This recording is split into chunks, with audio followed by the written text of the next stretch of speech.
So hello everyone and welcome back to Marks Up. In this particular session, we are going to start a very critical chapter from examinations point of view, that is locomotion and movement. जिस हिसाब से हमने breathing and exchange of gases वाले chapter में breathing और respiration के बीच का डिफरेंस समझा था, उसी हिसाब से हम इस चैप्टर को स्टार्ट करने से पहले लोकोमोशन एंड मूवमेंट के बीच का बेसिक डिफरेंस भी जानेंगे। हम लोग रेस्पिरेशन और ब्रीदिंग को इंटरचेंजेबली यूज कर रहे थे और ज्यादातर स्टूडेंट्स को ये लगता था कि ब्रीदिंग और रेस्पिरेशन सेम टर्म्स हैं, लेकिन जब हमने इसका क्रिटिकल एनालिसिस किया तब हमें पता लगा कि ब्रीदिंग का मतलब है intake of gases and the exhalation of gases, यानी आप जब सांस लेते हैं और आप जब सांस छोड़ते हैं तो उस प्रोसेस को आप ब्रीदिंग का नाम दे रहे हैं। लेकिन आपके सांस लेने के दौरान आपकी बॉडी के अंदर जो ऑक्सीजन आई है वो अब आपके वाइटल ऑर्गन्स तक, वाइटल टिश्यूज तक और वाइटल सेल्स तक पहुंचेगी, वहां पर पड़े हुए फूड को तोड़ेगी यानी कि ऑक्सीडाइज करेगी एंड अल्टीमेटली एटीपी यानी कि एनर्जी रिलीज करेगी। तो जहां पर ब्रीदिंग का मकसद सिर्फ और सिर्फ गैसेस का एक्सचेंज था, वहां पर रेस्पिरेशन का मकसद आपकी बॉडी में एनर्जी बनाना भी था। ये दोनों की दोनों चीजें कंसेप्चुअली डिफरेंट थी। सिमिलरली अगर आप देखेंगे तो आपकी बॉडी में लोकोमोशन एंड मूवमेंट जो है इनका मतलब भी अलग होता है और इनको याद करने की एक सिंपल सी ट्रिक मैं आपको अभी बता देता हूं। लोकोमोशन के अगर आप इनिशियल अल्फाबेट्स देखेंगे तो ये जो इनिशियल अल्फाबेट्स हैं ये आपके इनिशियल अल्फाबेट रिजेंबल कर रहे हैं लोकेशन के इनिशियल अल्फाबेट से। कहने का ये मतलब है लोकोमोशन के अंदर जो लोकेशन है एक पर्टिकुलर ऑर्गेनिज्म की, ये चेंज होगी। यानी प्लांट एक जगह से चल के दूसरी जगह पर नहीं जा रहा है तो उसे आप लोकोमोशन नहीं बोलेंगे, लेकिन ये जो भैया हैं ये भागकर पॉइंट ए से पॉइंट बी तक अगर जा रहे हैं तो इसको आप लोकोमोशन जरूर बोलेंगे। यानी यहां पर एक इंसान की या फिर किसी भी पर्टिकुलर ऑर्गेनिज्म की, किसी भी पर्टिकुलर इंडिविजुअल की जो है लोकेशन में चेंज आया है। अगर यहां से मैं उठा पानी पीने के लिए और मैं किचन तक गया तो वो लोकोमोशन है, लेकिन अगर यहीं पर मुझे बॉटल मिल गई है, मैंने अपनी पोजीशन को चेंज नहीं किया है, मैंने सिर्फ उस बॉटल को उठाया या फिर समझ लीजिए कोई सिपर है, मैंने स्ट्रॉ से जो है पानी को लिया मुंह में एंड अल्टीमेटली मैंने उसे अगर गटक लिया तो यहां पर थोड़ी बहुत जो है मूवमेंट मुझे देखने को मिलेगी, but it is not locomotion. तो यहां पर बात आपको क्या समझ में आई कि मूवमेंट अलग अलग प्रकार की हो सकती है और ये मूवमेंट जो है लोकोमोशन को लीड भी कर सकती है या नहीं भी कर सकती। समझ लीजिए मैं अगर अपने पैर की मूवमेंट कर रहा हूं, ये जो मेरे लिम्स है अगर मैं इनकी मूवमेंट कर रहा हूं तो ये मूवमेंट तो कहलाएंगी ही, लेकिन इस मूवमेंट की वजह से मेरी जो लोकेशन है वो भी तो चेंज हो रही है। अगर मेरे पैर की मसल्स को मैं मूव करवा रहा हूं तो मैं चल के एक जगह से दूसरी जगह गया तो ये मूवमेंट के साथ साथ मेरे दोस्त लोकोमोशन भी है, राइट। लेकिन कुछ मूवमेंट ऐसी हैं जो लोकोमोशन नहीं होती। समझ लीजिए कि मुझे खाना मिला और मैं अपनी जॉज के माध्यम से उसे चबाने लग पड़ा।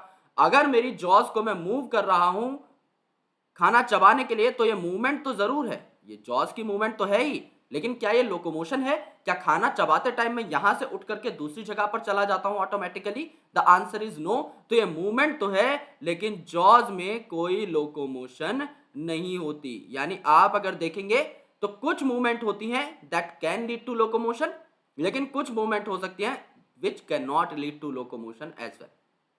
तो जरूरी नहीं है कि हर मूवमेंट लोकोमोशन हो, लेकिन हर लोकोमोशन मूवमेंट होगी, दैट इज फॉर श्योर। क्योंकि अगर आपको लोकोमोशन करनी है यानी अगर आपको लोकेशन चेंज करनी है तो आपको अपने लिम्स की मूवमेंट भी करनी पड़ेगी, आपको अपने हाथ पैर की मूवमेंट भी करनी पड़ेगी, राइट। तो लोकोमोशन तो आपकी मूवमेंट की वजह से ही होगी, लेकिन हर मूवमेंट लोकोमोशन नहीं है। जैसे कि अगर आप जॉज को मूव कर रहे हो तो इट इज नॉट लोकोमोशन। अगर आपकी बॉडी के अंदर सिलियरी मूवमेंट हो रही है, सिलिया की हेल्प से आप किसी डस्ट पार्टिकल को बाहर की साइड फेंकने की कोशिश कर रहे हो तो वो सिलियरी मूवमेंट जो है वो आपकी पूरी बॉडी को हिला करके नहीं रख देगी, आपकी लोकेशन को वो चेंज नहीं करके रख देगी। तो आपको सिर्फ लोको वर्ड याद रखना है यहां पर। अगर आप इस वर्ड को याद रखते हैं तो आपको लोकेशन टर्म याद हो जाएगी। तो लोकोमोशन में आपको पता लग जाता है कि आपकी लोकेशन भी चेंज हुई है, लेकिन मूवमेंट में ऐसा कुछ हो ये जरूरी नहीं है, कंपलसरी नहीं है। हो सकता है मेरी सिर्फ जॉज की मूवमेंट हो तो इस टाइम पर मेरी लोकेशन चेंज नहीं हुई, मैं एक ही जगह पर बैठा हुआ हूं। तो इन दोनों वर्ड्स में डिफरेंशिएट करना was the very important bit. अब हम जो है हमारे लोकोमोटरी सिस्टम को ठीक से पढ़ने की कोशिश करते हैं एज वेल एज अलग अलग चीजों की डेफिनेशन को भी गौर से समझते हैं। तो लोकोमोशन जो है, यहां पर आपने एक वर्ड देख लिया था लोकेशन, तो ये क्या है? वॉलेंटरी मूवमेंट्स है हमारी बॉडी की, क्योंकि आप चलते फिरते हैं अपनी मर्जी से। अगर मैं अपने हाथ को अभी हिला रहा हूं, this movement this is in my own voluntary control. लेकिन अगर मैं बात करता हूं मेरी स्मूथ मसल्स की यानी मेरी एलिमेंट्री कैनाल की मसल्स की या फिर मेरी ब्लड वेसल की मसल्स की, तो मैं उनको खुद कंट्रोल नहीं कर पाता। तो कुछ जो चीजें हैं वो मेरे कंट्रोल के अंदर नहीं होती, दैट आर इनवॉलंटरी कंट्रोल्स, या फिर उन्हें हम कहते हैं कि इनवॉलंटरी रेगुलेशन हो रही है वहां पर। लेकिन कुछ चीजें मैं अपनी मर्जी से जो है कर सकता हूं। अगर मैं अपने हाथ को अभी हिला रहा हूं, अगर मैं स्टाइलस को चला रहा हूं पेन टैब के ऊपर, टैबलेट के ऊपर, तो अल्टीमेटली क्या हो रहा है यहां पर, ये सारी चीजें मेरे खुद के कंट्रोल में है, मेरी खुद की डिजायर से हो रही हैं, तो इन्हें मैं वॉलंटरी बोलता हूं।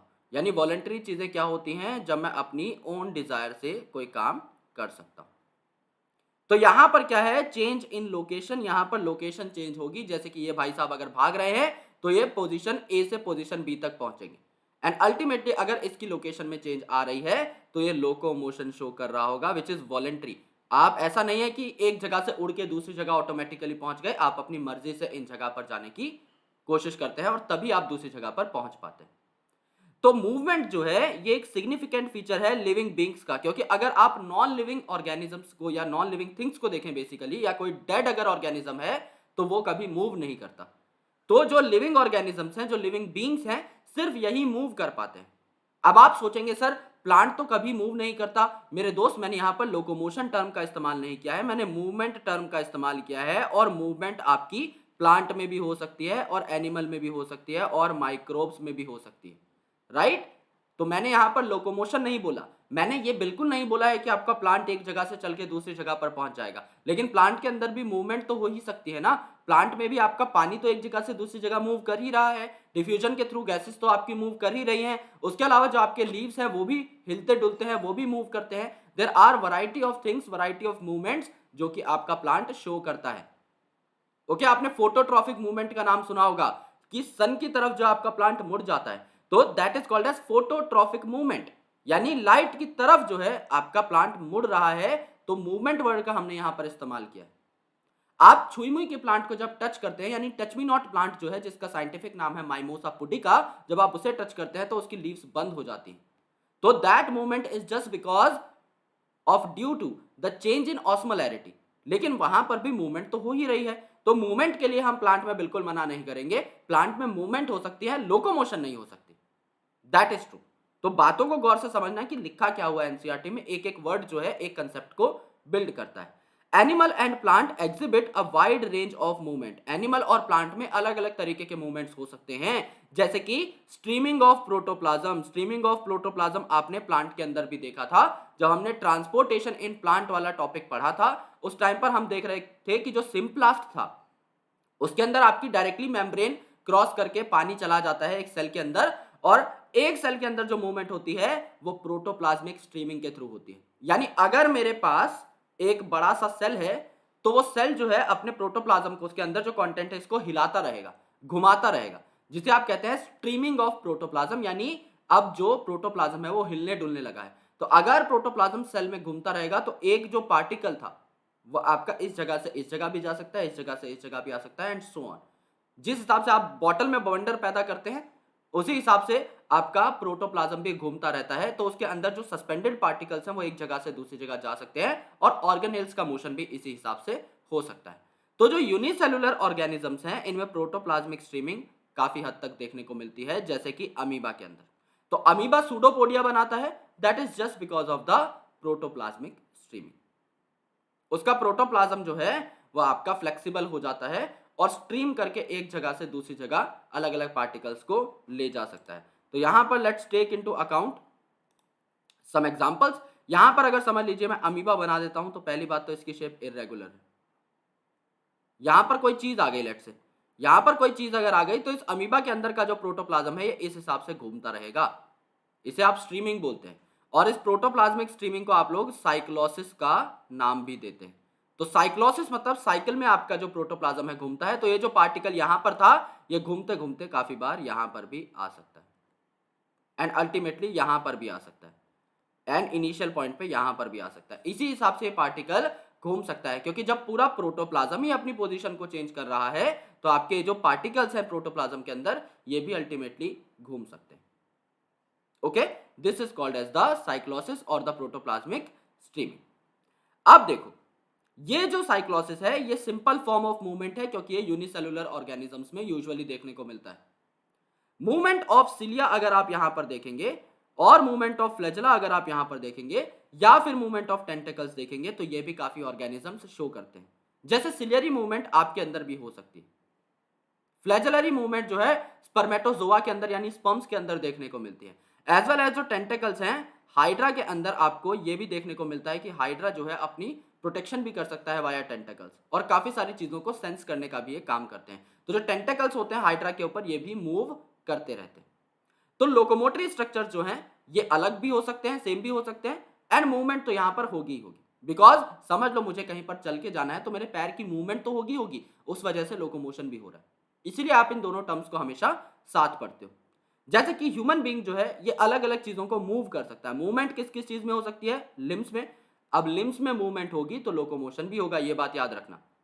जॉज है यानी कि जबड़े, जब इनमें मूवमेंट होगी तो लोकोमोशन नहीं होगा, आपकी पोजीशन या आपकी लोकेशन चेंज नहीं हो रही है। आईलिड्स, आपकी आंखें जब ऐसे मूव होंगी तो अल्टीमेटली कोई लोकोमोशन नहीं होगी। एंड टंग, जब आप अपने फूड को मिक्स करेंगे इन द सलाइवा और आप अपनी जीभ को जब हिलाएंगे उस पर्टिकुलर टाइम पे लोकोमोशन नहीं होगी, क्योंकि लोकेशन में आपकी कोई भी चेंज नहीं आ रहा है। तो आपको यहां से ये पता लगता है कि all locomotions are movement, right? हर लोकोमोशन मूवमेंट है, क्योंकि अगर आपको अपनी लोकेशन चेंज करनी है तो आपको लिम्ब मसल की मूवमेंट करानी होगी। But all movements are not locomotion. For example आपकी जॉस की मूवमेंट है, आईलिड की मूवमेंट है, टंग की मूवमेंट है, या फिर आपकी बॉडी के अंदर होने वाली सिलियरी मूवमेंट है, फ्लैजेलरी मूवमेंट है, वो सारी लोकोमोशन को जन्म नहीं दे रही हैं। तो आपकी हर लोकोमोशन में मूवमेंट जरूर होगी, लेकिन हर मूवमेंट में लोकोमोशन हो ऐसा जरूरी नहीं है। लोकोमोटरी स्ट्रक्चर जो है ये आपके सेम भी हो सकते हैं मूवमेंट वाले स्ट्रक्चर से। For example in paramecium, paramecium में जो सिलिया है ये आपके फूड को साइटोफेरिंक्स से अंदर लाने में हेल्प करता है, और यही जो सिलिया है ये लोकोमोशन में भी हेल्प करते हैं। सिमिलरली यहां पर जो टेंटेकल्स हैं आपके हाइड्रा में और जो लिम्स है मैमल में, ये आपकी मूवमेंट में तो हेल्प करेंगे ही करेंगे, लेकिन ये आपका लोकोमोशन भी करवाते हैं। इसीलिए इन दोनों चीजों को आप सेपरेटली नहीं पढ़ सकते, इसको आप साथ साथ पढ़ते हो, क्योंकि जो आपके एसेंशियल ऑर्गन्स हैं फॉर द लोकोमोशन वही आपके एसेंशियल ऑर्गन्स हैं most of the time in movement. तो आपको यहां पर क्या करना है, आपको उन ऑर्गन्स के बारे में पढ़ना है जो लोकोमोशन भी कराते हो, मूवमेंट भी कराते हो, यानी आप अपनी लिम्स के बारे में यहां पर पढ़ने वाले हैं इस चैप्टर के अंदर। सो इस पूरे आर्टिकल का सार क्या है? इस पूरे आर्टिकल का सार यह है कि मूवमेंट किसी भी टाइप की हो सकती है।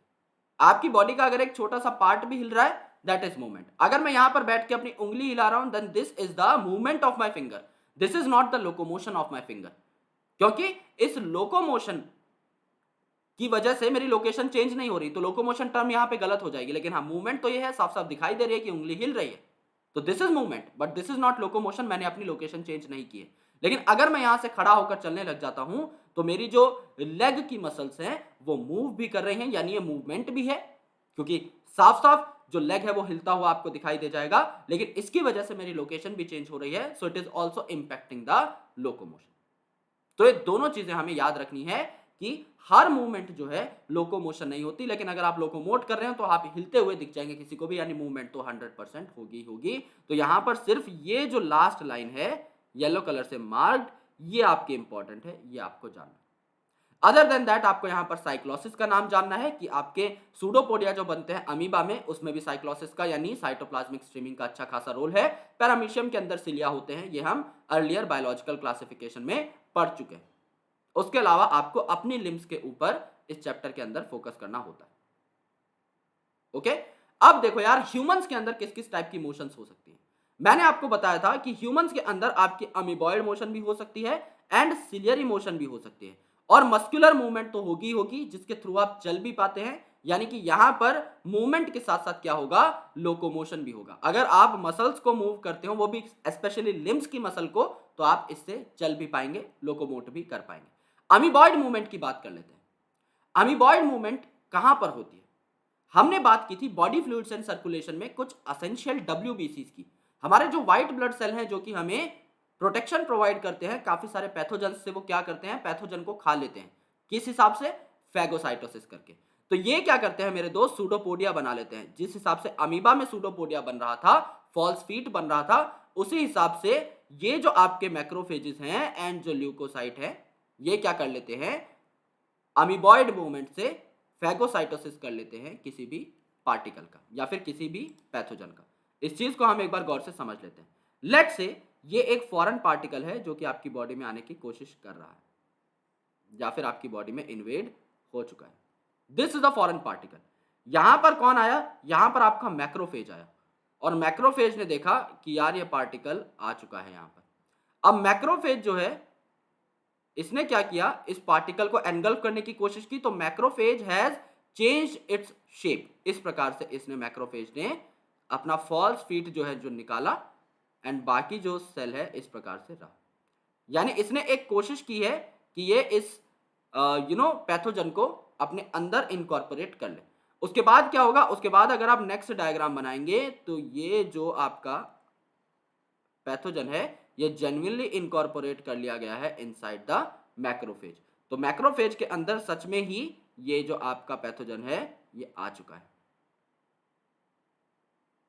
और अब इस पैथोजन के टुकड़े टुकड़े हो जाएंगे। अब इस पैथोजन को जो है किल कर दिया जाएगा। तो इस हिसाब से आपका जो मैक्रोफेज है या फिर आपके WBCs हैं वो आपको बचाते हैं वाया फैगोसाइटोसिस। तो इस फैगोसाइटोसिस में भी ये जो फॉल्स फीट बना है, ये जो सूडोपोडिया बना है, ये आपका किस वजह से बना है? अमीबॉइड मूवमेंट की वजह से। क्योंकि जिस हिसाब से अमीबा मूवमेंट शो करता है, जिस हिसाब से अमीबा अपने साइटोप्लाज्म की शेप को चेंज कर लेता है, उसी हिसाब से यहां पर सूडोपोडिया बनाने के लिए मैक्रोफेजेस ने भी सेम काम किया है और इस प्रोसेस को आप क्या कहते हो? Phagocytosis. This is called as the phagocytic movement. यहां पर आप किसी सॉलिड पार्टिकल को अपने अंदर ले लेते हो और डाइजेस्ट कर लेते हो।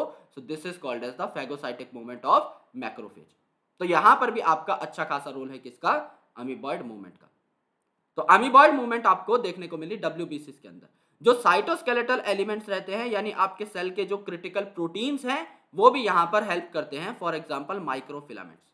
तो जो आपके एक्टिन फिलामेंट्स वगैरह रहते हैं ये यहां पर इस अमीबॉइड मूवमेंट को सप्लीमेंट करते हैं क्योंकि आपको स्ट्रेंथ भी चाहिए। आप ये नहीं चाहते कि आपका सेल जो है वो पार्शियली टूट जाए। तो सेल जब अपनी शेप चेंज कर रहा होता है उस टाइम पर उसे अच्छी खासी स्ट्रेंथ प्रोवाइड कौन करते हैं?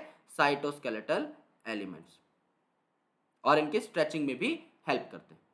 सिलियरी मूवमेंट यानी आपकी बॉडी के अंदर सिलिया थे काफी सारे इंटरनल ट्यूब्स में जो कि किसी डस्ट पार्टिकल को या फिर एक पर्टिकुलर पार्टिकल को एक जगह से दूसरी जगह पहुंचाने का काम कर रहे थे। जैसे कि आपका एग। तो जो आपका एग है फीमेल रिप्रोडक्टिव ट्रैक्ट में यानी जब आपका फेलोपियन ट्यूब में मूव कर रहा था तब सिलियरी मूवमेंट वहां पर उसे सप्लीमेंट कर रही थी। यानी अगर आपको ओवरी से at the site of fertilisation ले जाना है एक ओवम को, तो ओवम जो है इट इज नॉन मोटाइल, उसके पास तो कोई फ्लैजिला है नहीं। तो आप क्या करोगे? जो फेलोपियन ट्यूब है उस पर काफी सारे सिलिया लगे रहते हैं, वो एग को एक साइड में धक्का मारना स्टार्ट कर देते हैं जिससे कि एग आपका at the site of fertilisation पहुंच पाए। सिमिलरली यहां पर आप ट्रैकिया देखेंगे तो ट्रैकिया में भी सिलियरी मूवमेंट होती है। अगर कोई डस्ट पार्टिकल या पैथोजन आपकी बॉडी के अंदर आ गया है तो ट्रैकिया के जो सिलिया हैं वो उसे बाहर की साइड धक्का मारना स्टार्ट कर देते हैं। ट्रैप करने के बाद सबसे पहले तो उसे म्यूकस में कोट करेंगे कि पार्टिकल ट्रैप हो जाए, फिर उसे धक्का मारना स्टार्ट कर देंगे बाहर की साइड और यहां पर पहुंचा देंगे। फिर आपकी जो लाइनिंग है ये इरिटेट होने लग जाती है जिस वजह से आपको छींक आती है और छींक के प्रेशर की वजह से जो डस्ट पार्टिकल्स हैं, जो पैथोजन है, वो आपकी बॉडी से बाहर भेज दिए जाते हैं। तो जो आपकी छींक का प्रोसेस है, जो स्नीजिंग है, ये एक्चुअल में आपको हेल्प करती है पैथोजन से और डस्ट पार्टिकल से बचने में। इसीलिए आप कभी अगर किसी पॉल्यूटेड एरिया में जाते हो तो आपको अल्टीमेटली ज्यादा छींकें आने लग जाती हैं और आपको ऐसा लगता है एलर्जी है, लेकिन अल्टीमेटली वो आपकी बॉडी को प्रिवेंट करने के लिए ही किया जाता है। तो सिलियरी मूवमेंट यहां पर देखने को मिलती है। और इंटरनल ट्यूबुलर ऑर्गन्स यानी हमारी बॉडी के अंदर जो ऑर्गन्स है ट्यूब लाइक, इसमें सिलिएटेड एपिथेलियम प्रेजेंट रहती है। जैसे आपकी फेलोपियन ट्यूब है, so let's make a fallopian tube over here. यहां पर अगर आप देखेंगे तो ये जो आपका रीजन है ये रीजन है लेट्स से ओवरी। अब इस ओवरी के अंदर से आपको ओवम लेकर के जाना है at the site of fertilisation in this fallopian tube. Okay, आपको समझ लो यहां पर एक एग है, इसको लेकर के जाना है यहां तक। तो कैसे आएगा? एग तो आपका नॉन मोटाइल है, तो यहां पर क्या लगे रहती है? सिलिएटेड एपिथेलियम लगी रहती है। जो फेलोपियन ट्यूब है ये इंटरनल ट्यूब है, इसके अंदर एपिथेलियल लेयर यानी जो अंदर वाली प्रोटेक्शन लेयर है इसके ऊपर सिलिया लगे रहते हैं। तो सिलिया क्या करते हैं? कोऑर्डिनेटेड मूवमेंट करते हैं। जब हजारों सिलिया एक साथ बीट करते हैं एक डायरेक्शन में तो ये एक पर्टिकुलर सब्सटेंस को एक सिंगल डायरेक्शन में मूव करने की कोशिश करते हैं और कर भी देते हैं। तो आपका जो एग था यहां से at the site of fertilisation पहुंचा, यानी ओवरी जहां पर एग बन रहा था वहां से निकला और आपका कहां पहुंच गया, to the site of fertilisation, that is isthmus ampullary junction, site of fertilisation. ये चीज हम लोग रिप्रोडक्शन वाले चैप्टर में पढ़ेंगे। ओके, तो यहां पर ये जो एग की मूवमेंट हुई, यहां पर जो ओवम की मूवमेंट हुई, that is via the ciliary movement. Similarly अगर आप यहां पर दूसरी ट्यूब बनाकर देखें, इंटरनल ट्यूब, तो ये आपका ट्रेकिया है। अब इस ट्रेकिया के अंदर क्या हुआ, इस ट्रेकिया के अंदर आपका डस्ट पार्टिकल आ गया। अब इस ट्रेकिया के अंदर आपका डस्ट पार्टिकल जब आया तो इस डस्ट पार्टिकल को आपने सबसे पहले क्या किया, म्यूकस से कोट कर दिया जिससे कि ट्रैप हो जाए। तो इसके ऊपर आपने एक लेयर बना दी, किसकी, म्यूकस की। और म्यूकस की लेयर बनाने के बाद यहां पर आपके सिलिया थे हजारों, जो कि कोऑर्डिनेटेड वे में मूव करने लग गए, क्योंकि सिलिएटेड एपिथेलियम आपके यहां पर भी मौजूद है। जब ये सिलिया मूव करेंगे देन अल्टीमेटली इस पार्टिकल को ऊपर की साइड पुश करने की कोशिश करेंगे, यहां पर आपकी इरिटेशन होने लग जाएगी लाइनिंग के अंदर, तो ultimately you will be sneezing. अगर आप छींक मार देते हैं तो ये जो डस्ट पार्टिकल है आपकी बॉडी से बाहर चला जाएगा और आप अब बेहतर महसूस कर पाएंगे। राइट, तो ये आपकी कैसी मूवमेंट थी, सिलियरी मूवमेंट। थर्ड जो मूवमेंट है यह है muscular movement, which is obviously undertaken by the muscles. नाम ही है मस्कुलर मूवमेंट, तो यहां पर आपकी मसल्स जो है मूव करती हैं। नाउ मूवमेंट ऑफ लिम्ब्स, क्योंकि लिम्ब मसल यहां पर मूव करेंगी तो ये लोकोमोशन भी करवा देंगी। अगर आपकी लेग की मसल्स मूव कर रही हैं तो आप चल भी सकते हो, तो this movement can lead to locomotion. Ciliary movement में कोई लोकोमोशन नहीं हो रही थी, आपकी लोकेशन चेंज नहीं हुई। आपके अगर मैक्रोफेज कितना भी जोर लगा लें आपकी लोकेशन को चेंज नहीं कर पाएंगे, लेकिन मस्कुलर मूवमेंट आपकी लोकेशन को भी चेंज कर सकती है अगर लिम्ब की मसल्स मूव कर रहे हैं तो। जो टंग है ये आपकी लोकेशन को चेंज नहीं कर पाएगी, जॉ की मूवमेंट भी लोकेशन को चेंज नहीं कर पाएगी। तो अल्टीमेटली आपको क्या देखना है, यहां पर आपको वही बात जाननी है कि काफी प्रकार की मूवमेंट हो सकती है, लेकिन लोकोमोशन इनमें से कुछ चुनिंदा ही कर पाएगी। तो जो लोकोमोशन का मेथड है ये आपके एनिमल्स में अलग अलग टाइप का हो सकता है, जो कि उनकी हैबिटेट पर भी डिपेंड करता है। अब समझ लो यार, एक ब्लू व्हेल है, उसको आप कहोगे कि भागो यार पानी के अंदर, तो the blue whale will not be able to run, because उसकी जो कला है वो तैरने की है, वो स्विम करने की है। तो वहां पर जो लोकोमोशन है वो स्विमिंग टाइप है। अगर आप किसी इंडिविजुअल को बोलते हो कि तुम दौड़ो और वो दौड़ सकता है, तो वहां पर जो लोकोमोशन है वो रनिंग टाइप की है। कोई चल रहा है तो वहां पे लोकोमोशन जो है वॉकिंग टाइप की है। कोई कूद फांद रहा है या फिर लटक रहा है किसी पर्टिकुलर पेड़ के ऊपर, तो उसकी जो लोकोमोशन है वो क्लाइंबिंग टाइप की, राइट। तो यहां पर आप देखते हो कि हैबिटेट का एक बहुत बड़ा रोल है, as well as demand of the situation, कि अगर तुम नॉर्मली सब्जी लेने जा रहे हो तो तुम चल के जाओगे, लेकिन अगर आते टाइम तुम्हारे पीछे कुत्ता पड़ गया तो तुम दौड़ के आओगे। तो जाते टाइम तुम्हारा लोकोमोशन वॉकिंग था, लेकिन आते टाइम तुम्हारा लोकोमोशन रनिंग है। तो ये सिचुएशन पर भी डिपेंड करता है कि तुम कर क्या रहे हो। और अगर तुम एक स्विमिंग कंपटीशन में पार्टिसिपेट कर रहे हो तो तुम्हारा जो लोकोमोशन है उस पर्टिकुलर पॉइंट ऑफ टाइम पर स्विमिंग हो जाएगा। अगर एक बर्ड है उसके अंदर लोकोमोशन की आप बात कर रहे हो तो वहां पर लोकोमोशन फ्लाइंग हो जाएगा। और लोकोमोशन की जरूरत क्या है, हम पड़े पड़े मूवमेंट शो तो कर सकते हैं, अपने हाथों को हम हिला तो सकते हैं, तो हमें लोकोमोशन की क्या जरूरत है, एक जगह से उठ के दूसरी जगह जाने की क्या जरूरत है, क्योंकि हमें खाना चाहिए। कोई अगर बैठ के हमें खाना ला दे हमारी सीट पर तो हम जिंदगी भर ना हिले, हमारे अंदर एक कला है, लेकिन हमें इस फूड की तलाश में निकलना पड़ता है, हमें घर गृहस्थी की तलाश में, शेल्टर की तलाश में निकलना पड़ता है, एक साथी की तलाश में निकलना पड़ता है, और सुटेबल ब्रीडिंग ग्राउंड की तलाश में निकलना पड़ता है। हर जो ऑर्गेनिज्म है वो बहुत ज्यादा अडेप्टेड नहीं है to reproduce in each and every condition, just like human beings.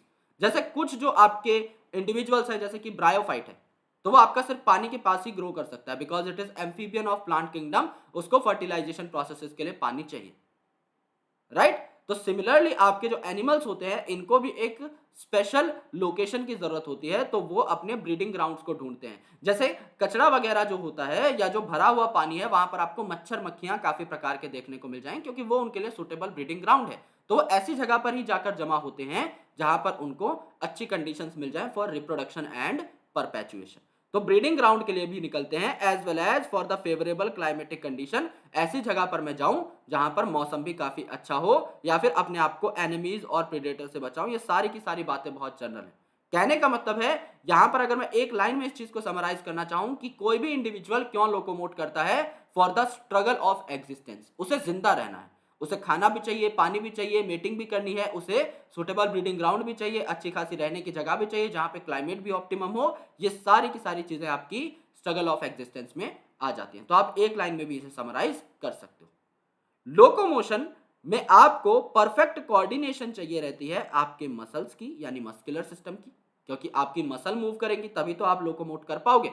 आपको लिम्ब की मसल्स की मूवमेंट की जरूरत है, आपको स्केलेटल मसल की जरूरत है, यानी स्केलेटल मसल तो आपकी मूव करेंगी ही, वॉलेंटरी है, लेकिन इसके अलावा आपकी जो बोन्स हैं उनके साथ इंटीग्रेशन भी आपको चाहिए, एज वेल एज आपकी न्यूरल सिस्टम जो कि आपको सिग्नल देंगे मूव करने का।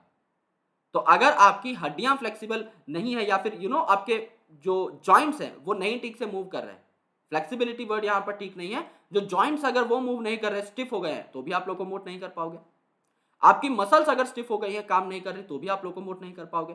या फिर अगर आपको सिग्नल ही नहीं आया मूव करने का, तो भी आप लोकोमोट नहीं कर पाओगे। तो एक प्रॉपर इंटीग्रेशन यहां पर होनी चाहिए मसल्स के अंदर, आपके स्केलेटल सिस्टम के अंदर, एज वेल एज आपके न्यूरल सिस्टम के अंदर। समझ लीजिए, मैंने सोचा कि मुझे इस स्टाइलस को उठाना है, मैंने सोचा तो मेरे दिमाग के पास एक सिग्नल चला गया, मेरे सीएनएस के पास यानी सेंट्रल नर्वस सिस्टम के पास एक सिग्नल चला गया कि भाई मुझे इस पेन को चलाना है। तो I got the sensory signal कि हाँ मुझे इस पेन को उठाना है और चलाना है, मुझे कुछ पर्टिकुलर चीज लिखनी है। तो मेरा जो सीएनएस है ये अब मुझे क्या भेजेगा, मोटर सिग्नल भेजेगा। ये अब मुझे एक्शन करने के लिए मोटर सिग्नल भेजेगा। जो मोटर सिग्नल है ये वाया न्यूरॉन्स आ जाएंगे, और वाया न्यूरॉन्स जो हैं ये मेरी मसल्स तक पहुंच जाएंगे। यहां पर जो मसल्स हैं, हैंड मसल्स, यहां तक ये सिग्नल पहुंच जाएंगे। और मसल्स तक एक बार अगर सिग्नल यहां पर पहुंच गया है तो ये मसल्स जो है एक्ट करना स्टार्ट कर देगी। अब ये मसल्स कौन सी है, स्केलेटल मसल, तो ये मसल चिपकी हुई होती है कहां पर, हड्डियों के ऊपर। तो यहां पर जो है प्रॉपर हड्डियों का मूवमेंट भी देखने को मिलता है कि अगर मेरी उंगलियां मूव कर रही हैं तो इनके बीच के जो जॉइंट्स हैं ये भी मुझे इस मोशन में हेल्प कर रहे हैं, इस पर्टिकुलर काम को करने में हेल्प कर रहे हैं। तो यहां पर क्या है, आपका एक्शन अगर होगा तो इसमें स्केलेटल सिस्टम भी इन्वॉल्व होगा, मस्कुलर सिस्टम तो इन्वॉल्व है ही, और आपका सिग्नल कौन लेकर आया है, न्यूरल सिस्टम। इसीलिए हम कहते हैं कि यहाँ पर न्यूरल सिस्टम भी इंपॉर्टेंट है, मस्कुलर सिस्टम भी इंपॉर्टेंट है, एंड स्केलेटल सिस्टम भी इंपॉर्टेंट है। इनमें अगर कोऑर्डिनेशन नहीं होगी तो कोई भी काम ठीक तरीके से आपका नहीं हो पाएगा। Okay, now let's talk about the human muscular system. अब ह्यूमन की मसल्स के बारे में जानते हैं। हम ऑलरेडी इन मसल्स के बारे में पढ़ चुके हैं in the 7th chapter of 11th class, that is structural organisation. वहां पर जब हम टिश्यूज पढ़ रहे थे तो हमने अलग अलग टाइप के टिश्यूज पढ़े थे। For example your epithelium tissue, your connective tissue, neural tissue and muscular tissue. वहां पर जब हमने मस्कुलर टिश्यू की बात की थी उस टाइम पर हमने 3 अलग अलग टाइप की मसल्स देख ली थी, skeletal muscle, smooth muscle and cardiac muscle. वही सारे के सारे पॉइंट्स हम यहाँ पर रिपीट करने वाले हैं, सिंस मैं हमेशा ये कहता हूं कि मैं ये सोच के आता हूं क्लास में कि कोई बच्चा पढ़ के नहीं आया है, या फिर काफी ऐसे बच्चे हैं जिनको बेसिक्स जो हैं वो नहीं आते, तो कोई अगर इंडिविजुअल क्लास भी देखे तो उसे सब कुछ समझ में आए। तो यहाँ पर हम क्या करने वाले हैं, सारे के सारे जो आपके मसल्स थे उनके ओवरव्यू को दोबारा देखने वाले हैं। तो मस्कुलर सिस्टम में जो भी इंपॉर्टेंट चीजें हैं, जो भी इंपॉर्टेंट बातें हैं जो हम कर चुके हैं, उनको भी हम रिपीट करने वाले हैं। तो यहां पर अगर आप देखेंगे, सिलिया और फ्लैजेला जो है ये सेल मेम्ब्रेन की आउटग्रोथ थी, राइट। जो सेल मेम्ब्रेन है ये आपकी इनफोल्ड होकर के क्या बना रही थी, सिलिया और फ्लैजेला बना पा रही थी इस हिसाब से। और ये जो सिलिया फ्लैजेला है ये काफी प्रकार की मूवमेंट्स आपकी बॉडी के अंदर भी करवाती है, जैसे कि फ्लैजेलर मूवमेंट जो है ये होती है आपके स्पर्मेटोजोआ के अंदर। स्पर्मेटोजोआ मतलब आपके स्पर्म के अंदर। तो जो आपका स्पर्म है स्विम कर पाता है किसकी मदद से, आपके फ्लैजेला की मदद से। ये अगर आपके स्पर्म का स्ट्रक्चर है, ये आपका एक्रोसोम है, ये आपका मिडल पीस है, एंड ये आपकी लंबी सी टेल है। तो ये जो फ्लैजेलर पार्ट है ये एक्चुअल में आपको स्विम करने में हेल्प करता है। एंड यहां पर जो वाटर करंट था in animals in the canal system of sponges, ये भी आपका क्या करता है, वाटर करंट को मेंटेन करता है। यहां पर हमने काफी बार इस डायग्राम को बना लिया है, एक और बार बना लेते हैं, नो इश्यूज विद दैट, कि आपका जो स्पंज है यानी आपका जो पॉरीफेरा है इसके अंदर काफी सारे छोटे छोटे पोर्स होते हैं जिनको आप क्या बोलते हैं, इन छोटे छोटे पोर्स को आप बोलते हैं ऑस्टिया। इन ऑस्टिया से क्या होता है, पानी अंदर आता है। तो ये जो पोर है इसका नाम है ऑस्टिया, जिससे पानी अंदर आएगा किसमें, एक सेंट्रल कैविटी के अंदर। इस सेंट्रल कैविटी को आपने क्या बोल दिया है? स्पंजोसील। और इस स्पंजोसील से होते हुए आपके जो वाटर मॉलिक्यूल्स हैं वो कहाँ चले जाएंगे? दूसरे एंड से बाहर निकल जाएंगे थ्रू अ लार्जर पोर, जिसका नाम है क्या? ऑस्क्यूलम। Osculum, right. तो यहां पर माइन्यूट ऑस्टिया होती हैं जिनको आप इनलेट पोर्स बोलते हो, जिनके थ्रू पानी अंदर आता है। एंड बड़ा सा एक ऑस्क्यूलम होता है जिसको आप आउटलेट पोर बोलते हो, जिसके थ्रू पानी बाहर जाता है। एंड यहां पर आपका पानी अंदर आएगा तो पहुंचेगा कहां पर? इस सेंट्रल कैविटी के अंदर पहुंचेगा, जिसका नाम है स्पंजोसील। नाउ ये जो स्पंजोसील है इसको लाइन करने वाले काफी सारे सेल्स होते हैं। ओके, एंड यहां पर जो लाइनिंग वाले सेल्स होते हैं दे कंटेन सिलिया। तो ये जो सिलिया है ये इस वाटर करंट को मेंटेन करती है। सिलिया मेंटेन्स वाटर करंट, ये एनसीईआरटी में लिखा हुआ है। तो आपके एनिमल किंगडम का एक छोटा सा कंसेप्ट जो है यहां पर एक लाइन की फॉर्म में आपको बताया हुआ है। We already knew this concept up, but still we are going to decipher it again. तो यहां पर जो सिलियरी मूवमेंट है ये क्या करती है? इस वाटर करंट को मेंटेन करती है। सिमिलरली आपका जो स्पर्म है इसमें जो आपका फ्लैजेलर पार्ट है ये आपका क्या करता है? ये आपका मेन स्पर्म की मूवमेंट कराता है, यानी स्पर्मेटोजोआ की मूवमेंट कराता है। ओके, तो यहां पर आपकी फ्लैजेलर मूवमेंट होती है।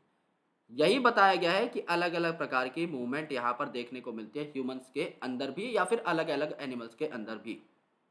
ओके, सिलियरी आप में भी देखने को मिल रही थी फेलोपियन ट्यूब के अंदर एज वेल एज आपके ट्रेकिया के अंदर। Okay, and in locomotion of protozoans like Euglena. जो यूग्लिना है यहां पर भी आपका फ्लैजेला प्रेजेंट था जो कि इनमें बकायदा लोकोमोशन भी कराता है।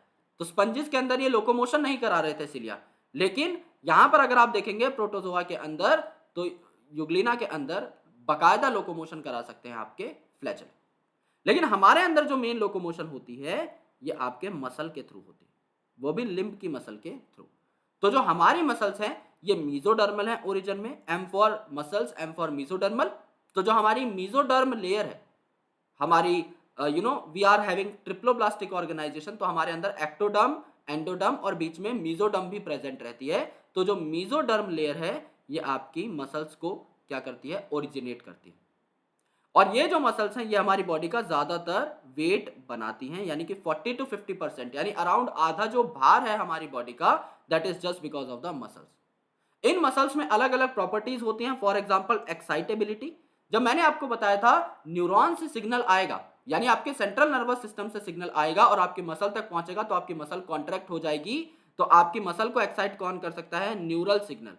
तो न्यूरल सिग्नल आया, आपकी मसल एक्साइट हो गई और आपकी मसल कॉन्ट्रैक्ट हो गई, तभी तो आपकी बॉडी मूव करेगी। आपकी मसल कॉन्ट्रैक्ट होती है, रिलैक्स होती है, कॉन्ट्रैक्ट होती है, रिलैक्स होती है। तो इसके अंदर कॉन्ट्रैक्टिबिलिटी भी है, यानी ये छोटी हो सकती है फिर से रिलैक्स हो सकती है। इसके अंदर एक्सटेंसिबिलिटी भी है। भाई अगर आपकी मसल है ये छोटी हो गई तो इसमें कॉन्ट्रैक्टिबिलिटी है, और अगर ये दोबारा से नॉर्मल साइज में चली गई तो इसमें एक्सटेंसिबिलिटी भी तो है। And it has the elasticity, इसीलिए छोटी बड़ी हो सकती है। अगर ये स्टिफ होती तो ये छोटी बड़ी नहीं हो पाती, अपने साइज को बार बार चेंज नहीं कर पाती। So what becomes very important is to note down the important properties of muscle. सबसे पहली बात, ये मीजोडर्मल है ओरिजिन में, 40 से 50% भार बनाती है आपकी बॉडी का। एज वेल एज इसके अंदर कुछ इंपॉर्टेंट प्रॉपर्टीज है। न्यूरल सिग्नल आएगा, एक्साइट कर देगा तो एक्साइटेबिलिटी, ओके। एंड उसके बाद ये छोटी हो जाएगी तो कॉन्ट्रैक्टिबिलिटी। ये दोबारा से बड़ी हो सकती है, रिलैक्स हो सकती है, तो इसमें क्या हो जाएगी? Elasticity as well as extensibility. ये चारों की चारों प्रॉपर्टीज है आपकी मसल्स की। अब यहां पर देखो मसल्स जो है अलग अलग क्राइटेरिया के हिसाब से डिवाइड की जा सकती है कि इनकी लोकेशन क्या है। ओके, जैसे एब्डोमेन की जो मसल है इन्हें आपने बोल दिया एब्डोमिनल मसल। हार्ट रीजन में जो प्रेजेंट है इसे आपने बोल दिया कार्डियक मसल। ओके, जो इंटरनल ऑर्गन्स में प्रेजेंट है उन्हें आपने बोल दिया visceral muscles and so on. इनकी अपीयरेंस के हिसाब पर भी आप इन्हें डिवाइड कर सकते हैं कि क्या ये स्ट्रिएटेड है, क्या ये नॉन स्ट्रिएटेड है। एंड अदर देन दैट आप रेगुलेशन के बेसिस पर भी इन्हें डिवाइड कर सकते हैं कि क्या आप इन्हें खुद रेगुलेट कर सकते हो, क्या आप खुद कंट्रोल कर सकते हो, क्या ये वॉलंटरी है, या फिर क्या आप इन्हें खुद कंट्रोल नहीं कर सकते, क्या ये इनवॉलंटरी है। तो सबसे कॉमन जो हम यहां पर बायफर्केशन लेते हैं लोकेशन वाला लेते हैं कि अलग अलग मसल्स पाई कहां पर जाती हैं। तो इस हिसाब से हम लोग मसल्स को 3 टाइप्स में डिवाइड करते हैं। पहली जो आपकी मसल है, first type of muscle is skeletal. Skeletal muscle जो है, इसको स्केलेटल क्यों बोला? Because it is associated with the skeletal system. associated with skeletal system, यानी आपकी जो बोन्स है इनके साथ एसोसिएटेड आपको ये मसल्स मिलेंगी। जैसे यहां पर जो आपकी हड्डी है हाथ की, यहां पर आपको बाइसेप और ट्राइसेप मसल्स एसोसिएटेड मिल चुके हैं। तो ये स्केलेटल मसल क्यों कहलाती हैं? क्योंकि ये स्केलेटल सिस्टम के साथ एसोसिएटेड हैं। ये स्ट्रिएटेड होती है क्योंकि इनके ऊपर आपको बकायदा लाइनिंग्स देखने को मिल जाती हैं। इनके ऊपर अलग अलग लाइनिंग्स प्रेजेंट होती हैं। So they are called as striated as they contain the striations. And ये वॉलंटरी हैं क्योंकि आप इनको अपने हिसाब से मूव कर सकते हो। अगर मैं अपने हाथ को अपने हिसाब से मूव कर सकता हूं तो ये वॉलंटरी एक्शन है, लेकिन मैं अपनी एब्डोमिनल मसल्स को पेरिस्टेल्सिस करवाने के लिए मजबूर नहीं कर सकता। तो जो पेरिस्टेल्सिस है वो अपने आप होता है। They are not skeletal muscles. Second type की जो मसल है ये है आपकी विसरल मसल। विसरल मतलब इंटरनल ऑर्गन्स की मसल, तो नाम भी इसीलिए रखा गया है। विसरल मतलब आपके इंटरनल ऑर्गन्स में ये प्रेजेंट रहेगी। ओके, इंटरनल ऑर्गन्स में प्रेजेंट रहेगी। इसे नॉन स्ट्रिएटेड बोला जाता है। इनके ऊपर लाइनिंग्स नहीं प्रेजेंट होती। अगर इनके ऊपर कोई लाइनिंग नहीं है, कोई स्ट्रिएशन नहीं है, तो ये स्मूथ दिखती है क्योंकि इनके ऊपर कोई लाइनिंग नहीं है। समझ लो यार, एक ये मसल है, इस मसल में ऐसी ऐसी लाइनिंग प्रेजेंट है, तो इसे आप स्ट्रिएटेड बोलते हो। लेकिन यहां पर ऐसी कोई लाइनिंग नहीं प्रेजेंट है, तो ये तो स्मूथ ही कहलाई ना, इसके ऊपर कोई ऐसी बाइफर्केशन नहीं। थर्ड टाइप ऑफ मसल जो है ये आपकी कार्डियक मसल है। कार्डियक मतलब जाहिर सी बात है ये आपकी हार्ट को बनाती है। तो ये आपकी सिर्फ और सिर्फ एक्सक्लूसिवली हार्ट में देखने को मिलेगी, इसीलिए इसे कार्डियक मसल बोला गया। इनकी प्रॉपर्टीज को देख लेते हैं कि स्केलेटल, विसरल और कार्डियक मसल में प्रेजेंट क्या क्या होता है और क्या क्या इनके इंपॉर्टेंट फीचर्स हैं। जो स्केलेटल मसल है, जिनको आप स्ट्रिएटेड मसल भी बोल रहे हो, पहली बात स्ट्रिएटेड क्यों बोल रहे हो? क्योंकि यहां पर आपको छोटी छोटी छोटी छोटी स्ट्रिएशंस देखने को मिलती हैं। तो यहां पर आपको स्ट्रिएशंस देखने को मिली। अगर आप यहां पर भी देखोगे, छोटी छोटी लाइनिंग्स आपको देखने को मिल रही है, which are called as the muscle striations. तो ये स्मूथ नहीं होती। यहां पर अगर मैं मसल बना दूं तो यहां पर आपको छोटी छोटी लाइनिंग्स इस हिसाब से देखने को मिल जाती है। So they are called as the striated muscles. तो स्ट्रिएशंस इनमें प्रेजेंट है। दूसरी इंपॉर्टेंट चीज, they are voluntary in action, यानी आप इनको अपने हिसाब से कंट्रोल कर सकते हो। सीधी सी बात है यार, अगर आपके स्केलेटल सिस्टम से एसोसिएटेड है, आप अपने पूरे स्केलेटल सिस्टम को मूव कर सकते हो। आप अपनी कमर को बेंड कर सकते हो, आप अपनी गर्दन को हिला सकते हो, आप अपने हाथ को हिला सकते हो, आप अपने पैर को हिला सकते हो। तो ये सारी क्या है? आपकी वॉलंटरी मसल्स होंगी, because they are directly attach to your skeletal system. Okay, they are attach to the skeletal system. ये पॉइंट भी यहां पर क्लियर हो गया। रिच इन ब्लड सप्लाई, क्योंकि आप इनको वॉलंटरीली मूव करते हो, तो आप इन्हें एक्सरसाइजेज में और नॉर्मल लोकोमोशन में भी यूज करते हो। अगर आप इन्हें लोकोमोशन में इस्तेमाल करते हो तो आपको ब्लड सप्लाई भी अच्छी खासी चाहिए, आपको ऑक्सीजन भी अच्छा खासा चाहिए। लोकोमोशन क्योंकि इन्हीं मसल्स की वजह से होता है, तो आपको ज्यादा ऑक्सीजन भी चाहिए रहेगा, जिससे कि आप फूड को तोड़ सकें और ज्यादा से ज्यादा एनर्जी बना सकें। और ये ऑक्सीजन लेकर आने का काम किसका है? आपके ब्लड का। आपके important food components, digested food components को लेकर आने का काम किसका है? ब्लड का। इसीलिए इन्हें ब्लड सप्लाई ज्यादा चाहिए। आई होप रीजन समझ में आ गया होगा, क्योंकि इन्हीं मसल्स का आप दिन रात इस्तेमाल करते हो चलने के लिए, कोई चीज समझाने के लिए। अभी मैं अपने हाथों का इस्तेमाल कर रहा हूं, अपने मुंह का इस्तेमाल कर रहा हूं बोलने के लिए। तो ये सारी जो चीजें हैं जो मैं वॉलंटरीली कर रहा हूं, इसी से हमारा पूरा दिन जो है चलता है। तो इनको ज्यादा ब्लड सप्लाई भी चाहिए। फटीग मसल्स होती हैं ये, यानी ये थक भी जाती हैं क्योंकि हम इनका उपयोग करते हैं। अगर आप बहुत ज्यादा भाग लेते हैं तो अल्टीमेटली आपके इन मसल्स में लैक्टेट जमा हो जाएगा या लैक्टिक एसिड जमा हो जाएगा, जिससे कि आपको थकान हो सकती है। Muscle fibre is multi nucleated, जिसको आप सिंसीटियम भी बोलते हो। यानी यहां पर क्या है, एक जो मसल फाइबर है इसमें काफी सारे न्यूक्लियस प्रेजेंट हो सकते हैं। जैसे कि यहां पर अगर आप देखेंगे इस केस के अंदर, तो नीचे एक न्यूक्लियस है, नीचे दूसरा न्यूक्लियस आया, ये नीचे तीसरा न्यूक्लियस आया, एंड इसके बाद आपका चौथा न्यूक्लियस आया, एंड यहां पर आपका पांचवा न्यूक्लियस प्रेजेंट है। तो ये जो आपके न्यूक्लियस हैं ये यहां पर 5 प्रेजेंट है। इसका मतलब मल्टी न्यूक्लिएटेड कंडीशन यहां पर है। ओके, मल्टी न्यूक्लिएटेड कंडीशन यहां पर आपको देखने को मिलती है। सिंसीटियम आपको यहां पर देखने को मिलता है। न्यूमरस माइटोकॉन्ड्रिया, रीजन एकदम सेम है यार। अगर आप ज्यादा ऑक्सीजन लेकर आओगे तो वो ज्यादा ऑक्सीजन माइटोकॉन्ड्रिया जो है यूटिलाइज कर लेगा, एंड अल्टीमेटली क्या बना लेगा? क्योंकि आपको एनर्जी की ज्यादा जरूरत है तो ज्यादा एटीपी बना लेगा। तो सेम रीजन है। अगर आप लिंक करके पढ़ोगे तो अल्टीमेटली कोई चीज याद नहीं करनी पड़ेगी। तो यहां पर स्ट्रिएशंस प्रेजेंट होते हैं, इसीलिए स्ट्रिएटेड बोला, नाम से याद हो जाएगा। स्केलेटल है तो वॉलंटरी है, खुद मूव कर सकते हो, बाइसेप ट्राइसेप, ये भी याद हो जाएगा। स्केलेटल मसल है इसीलिए अटैच टू स्केलेटन है, याद हो जाएगा। रिच इन ब्लड सप्लाई और न्यूमरस माइटोकॉन्ड्रिया, क्योंकि सारे दिन आप इन मसल्स का इस्तेमाल करते हो तो अल्टीमेटली आपको अच्छी खासी एनर्जी की जरूरत है, जो तभी आपको मिल सकती है जब ब्लड न्यूट्रिएंट्स लेकर आए, ऑक्सीजन लेकर आए और माइटोकॉन्ड्रिया उस ऑक्सीजन और न्यूट्रिएंट को इस्तेमाल करे। थक भी जाते हैं मसल। और मल्टी न्यूक्लिएटेड, ये एक पॉइंट है जो कि आप याद कर सकते हो कि हाँ भाई ऐसा कुछ जो मुझे याद नहीं हो रहा है, जिसमें मुझे एक्स्ट्रा एफर्ट लगाने पड़ेंगे, वो सिर्फ इस मल्टी न्यूक्लिएटेड सिंसिटियम में आप याद कर सकते हो। अगली चीज अगर आप यहां पर देखो, दिस इज द विसरल और द स्मूथ मसल, यानी आपके जो इंटरनल ऑर्गन है, अब आप अपने पेट की मसल्स को, एब्डोमिनल मसल्स को खुद रेगुलेट नहीं कर सकते कि आपका पेट ऐसे पतला हो जाए, पिचक जाए और फूड को ग्राइंड करने लग जाए, मिक्स करने लग जाए। That is really not in your hands. आप अपने लार्ज इंटेस्टाइन को कंट्रोल नहीं कर सकते, आप अपने स्मॉल इंटेस्टाइन को कंट्रोल नहीं कर सकते। ये सारी की सारी जो चीजें हैं ये इनवॉलेंटरी होती, आप इनको नहीं कंट्रोल कर सकते, तो इनवॉलेंटरी एक्शंस होते हैं।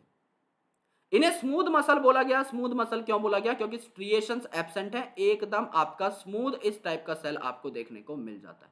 एक ही न्यूक्लियस है यहां पर, तो मोनोन्यूक्लिएटेड कंडीशन है, सिंसिटियम नहीं है, और एकदम प्यारा सा स्मूथ सा सेल प्रेजेंट है। यहां पर देखो ये आपका कितना स्मूथ सेल है, दोनों एंड आपके टेपर्ड होते हैं, यानी दोनों एंड आपके पतले होते हैं, और सेंटर पे से सेल थोड़ा मोटा होता है और एक न्यूक्लियस भी यहां पर प्रेजेंट होता है। ओके, तो यहां पर देखो यूनिन्यूक्लिएटेड ये आपके प्रेजेंट होते हैं, तो ये बात हमारी पहले से क्लियर हो गई। इन्हें विसरल मसल्स क्यों बोला गया? क्योंकि इंटरनल ऑर्गन्स के अंदर प्रेजेंट हैं। तो inner wall of hollow visceral organs जो है, जैसे एलिमेंट्री कैनाल है, रिप्रोडक्टिव ट्रैक्ट है, यूरिनरी ब्लैडर है, आप इनकी क्वेंचिंग को, आप इनकी कॉन्ट्रैक्शन को खुद कंट्रोल नहीं कर सकते। इनको कंट्रोल करने के लिए आपको न्यूरल सिग्नल्स की जरूरत होती है। तो यहां पर आप देख भी रहे हैं कि आपका न्यूरल सिग्नल और जो साइनेप्स है ये यहां पर आपका आ रहा है। ओके, यहीं से ये कंट्रोल होंगी। इनको न्यूरल या हार्मोनल रेगुलेशन की जरूरत पड़ती है, जिनको आप बोलते हैं neuro endocrine regulation. Neuro endocrine regulation, right, कि कोई न्यूरल सिग्नल आ गया या कोई आपका एंडोक्राइन यानी हार्मोनल सिग्नल आ गया, ये आपके इन मसल्स को कॉन्ट्रैक्ट कराते हैं। आपके खुद के बस की बात नहीं है कि हाँ भाई आपने सोचा कि कॉन्ट्रैक्ट हो जाए, सीएनएस से सिग्नल आ गया न्यूरॉन्स के थ्रू और झटपट कॉन्ट्रैक्ट हो गई, ऐसा नहीं। इनमें आपका प्रॉपर कोऑर्डिनेशन चाहिए रहता है। नॉन फटीग, थकती बहुत ज्यादा नहीं है, क्योंकि इस्तेमाल तभी होगा जब आपको जरूरत है। ओके, सो काफी कोऑर्डिनेटेड है, तो इसलिए थकती नहीं है। तो इसीलिए यहां पर प्योर ब्लड सप्लाई जो है नहीं देखने को मिलती, पुअर ब्लड सप्लाई देखने को मिलती है, कम ब्लड सप्लाई है। ओके, बहुत ज्यादा इसे ब्लड की जरूरत नहीं है, जैसे कि लास्ट केस में था स्केलेटल सिस्टम में, there is not much blood required, क्योंकि न्यूट्रिएंट्स की बहुत ज्यादा जरूरत यहां पर नहीं है, ऑक्सीजन की बहुत ज्यादा जरूरत नहीं है, इसीलिए लेस माइटोकॉन्ड्रिया भी प्रेजेंट होते हैं, क्योंकि ज्यादा एनर्जी यहां पर नहीं बनेगी, बिकॉज फटीग ही ज्यादा नहीं हो रही। ओके, तो ये वाली जो मसल है ये थोड़ी सी अलग है, और इनका कंपैरेटिव एनालिसिस भी हम लोग देख लेंगे। कार्डियक मसल्स, यहां पर स्ट्रिएशंस प्रेजेंट रहती हैं जस्ट लाइक स्केलेटल मसल्स। तो यहां पर ये जो छोटी छोटी स्ट्रिएशंस है ये आपकी प्रेजेंट होती है, राइट। ये देखो क्रॉस स्ट्रिएशंस यहां पर लिखा हुआ है। अदर देन दैट ये इनवॉलेंट्री होती हैं। हार्ट जो है खुद धड़कता है, ऑटो एक्साइटेबल है, तो this is involuntary. Found only in heart wall, heart wall में पाई जाती है, इसीलिए इसका नाम कार्डियक रखा गया है। रिच इन ब्लड सप्लाई, क्योंकि जब से आप पैदा होते हो तब से लेकर के जब आपकी मृत्यु हो जाती है तब तक आपका दिल हमेशा धड़कता रहता है, कभी ज्यादा तेजी से कभी कम तेजी से, लेकिन अल्टीमेटली धड़केगा जरूर। नॉन फटीग, क्योंकि थक गया तो बैंड बज जाएगी, इसीलिए ये हमेशा काम करेगा जिंदगी से मौत तक, तो अल्टीमेटली इसको थकने का कोई ऑप्शन यहां पर नहीं है। यूनिन्यूक्लिएटेड, एक जो है आपका जो चैम्बर है यहां पर, इसके अंदर एक न्यूक्लियस देखने को मिलता है। ये जो एक चैम्बर है दूसरा, इसमें एक न्यूक्लियस है, ये जो तीसरा चैम्बर है इसमें एक न्यूक्लियस है, एंड सो ऑन। तो यूनिन्यूक्लिएटेड कंडीशन देखने को मिलती है। न्यूमरस माइटोकॉन्ड्रिया, क्योंकि दिन रात धड़कता है तो एनर्जी की भी अच्छी खासी यहां पर जरूरत है। और पूरा हार्ट जो है एक यूनिट की तरह आपका कॉन्ट्रैक्ट करता है, पूरा दिल जो है आपका एक साथ कॉन्ट्रैक्ट करता है, just because of intercalated disc. तो ये जो इंटरकैलेटेड डिस्क होती हैं ये इन हार्ट की सारे के सारे जो मसल्स हैं, एसेंशियल मसल्स, इनको कनेक्ट करके रखती हैं, जिससे कि हार्ट एक यूनिट की तरह बिहेव करे, एक सिंगल ऑर्गन की तरह बिहेव करे। Now let's talk about the comparative analysis. हम जो कर चुके हैं वही करना है हमें। स्केलेटल, विसरल और कार्डियक में स्ट्रिएशंस किस किस में प्रेजेंट होंगी? स्केलेटल और कार्डियक में। सिर्फ एब्सेंट किस में होंगी? स्मूथ वाले में। नाम ही स्मूथ है तो स्ट्रिएशंस नहीं होंगी। स्केलेटल आप अपनी मर्जी से कंट्रोल कर सकते हो, जबकि बची हुई दोनों आप कंट्रोल नहीं कर सकते, चाहे आपकी एब्डोमेन की मसल्स हो, एलिमेंट्री कैनाल की, ये भी आप कंट्रोल नहीं कर सकते, ना ही हार्ट को कंट्रोल कर सकते हो, दैट इज ऑटो एक्साइटेबल, खुद ही खुद धड़कता रहता है, आपको बार बार कमांड नहीं देनी पड़ती। स्केलेटल मसल स्केलेटल से अटैच है। विसरल मसल आपके विसरल ऑर्गन्स जो है उनमें प्रेजेंट है, इंटरनल ऑर्गन्स में, जैसे कि alimentary canal, reproductive tract. Cardiac muscle आपकी हार्ट वॉल में प्रेजेंट है। ये इनके नाम के हिसाब से ही चीजें जस्टिफाई हो जाती है। स्केलेटल मसल में ब्लड सप्लाई आपकी रिच है, क्योंकि आप इन्हीं से सारा का सारा काम करते हो दिनचर्या का। कार्डियक मसल में आपकी रिच ब्लड सप्लाई है, क्योंकि जिंदगी से मौत तक ये हमेशा धड़कता रहता है। लेकिन आपका जो ये वाला पार्ट है स्मूथ वाला, इसमें पुअर ब्लड सप्लाई, इसमें बहुत ज्यादा रिच ब्लड सप्लाई नहीं। क्यों? क्योंकि यहां पर जो है आपका एक कंट्रोल एंड कोऑर्डिनेटिव इवेंट देखने को मिलता है। ये तभी जो है आपकी क्वेंच होती है, तभी आपकी कॉन्ट्रैक्ट करती है जब इनको एक प्रॉपर सिग्नल मिलता है। तो ये हमेशा कॉन्ट्रैक्टेड स्टेट में नहीं रहती। ओके, तो यहां पर देखो फटीग मसल्स होती हैं, स्केलेटल मसल में थकान हो जाती है, जबकि जो आपकी बची हुई दोनों है ये नॉन फटीग होती हैं, थकती नहीं, क्योंकि ये अगर थकेंगी तो दिक्कत हो जाएगी। मसल फाइबर मल्टी न्यूक्लिएटेड होता है, यानी सिंसिटियम, और बची हुई दोनों जो केसेस थे इनमें यूनी न्यूक्लिएटेड कंडीशन देखने को हमें मिली। माइटोकॉन्ड्रिया न्यूमरस किसमें है? जिसमें ज्यादा अच्छी ब्लड सप्लाई होगी, यानी कि आपके स्केलेटल में और आपके कार्डियक में। जबकि आपका जो स्मूथ मसल है इसमें आपको लेस माइटोकॉन्ड्रिया देखने को मिलते हैं। ये आपका ओवरऑल जो है कंपैरिजन हो गया। जिस पॉइंट को मैंने हाईलाइट किया है आपको सिर्फ यही एक एक वर्ड याद करना है और आपको सारा का सारा जो एनालिसिस है वो मिल जाएगा। ओके, और इन चीजों को हम लोग डिटेल में पढ़ चुके हैं in the structural organisation chapter 2। तो इस चैप्टर में आपको सिर्फ इतनी ही बातें करनी थी। अब हम जो है स्केलेटल मसल को बहुत गौर से देखते हैं, क्योंकि हार्ट मसल तो खुद ब खुद कॉन्ट्रैक्ट करती हैं। आपकी जो विसरल मसल्स हैं वो भी अपने आप ही कॉन्ट्रैक्ट करती हैं, डिपेंडिंग अपॉन उनको क्या सिग्नल मिल रहा है। लेकिन एक चीज जो वॉलंटरी है वो है आपकी स्केलेटल मसल। तो यहां पर हम स्ट्रिएटेड स्केलेटल मसल की बात करते हैं और इसका स्ट्रक्चर देखने की कोशिश करते हैं कि आखिर इस मसल में है क्या क्या। तो स्केलेटल मसल जो है एक कंप्लीट मसल आपको यहां पर दिखाई गई है। इस मसल के अंदर काफी सारे मसल बंडल्स होते हैं, जिनको आप क्या बोलते हो? फेसिकल्स बोलते हो। तो if this is a complete muscle, तो इसके अंदर बंडल्स हैं। एक बंडल ये है आपका, एक बंडल ये है। इन बंडल्स को आपने क्या बोल दिया है? ये जो बंडल्स मैं अभी ब्लैक से आउटलाइन कर रहा हूं, इन बंडल्स को आपने क्या बोल दिया है? इन बंडल्स को आपने बोल दिया है फेसिकल या फिर मसल बंडल्स। और इन फेसिकल और मसल बंडल्स को कौन कनेक्ट करके रखता है?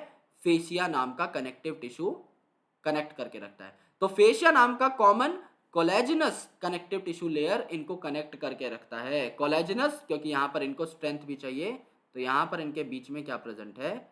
इनके बीच में जो कनेक्शन है ये कौन प्रदान कर रहा है? ये आपका फेशिया प्रदान कर रहा है। फेशिया कोलेजिनस कनेक्टिव टिश्यू, ये आपका यहां पर कनेक्शन प्रोवाइड करता है।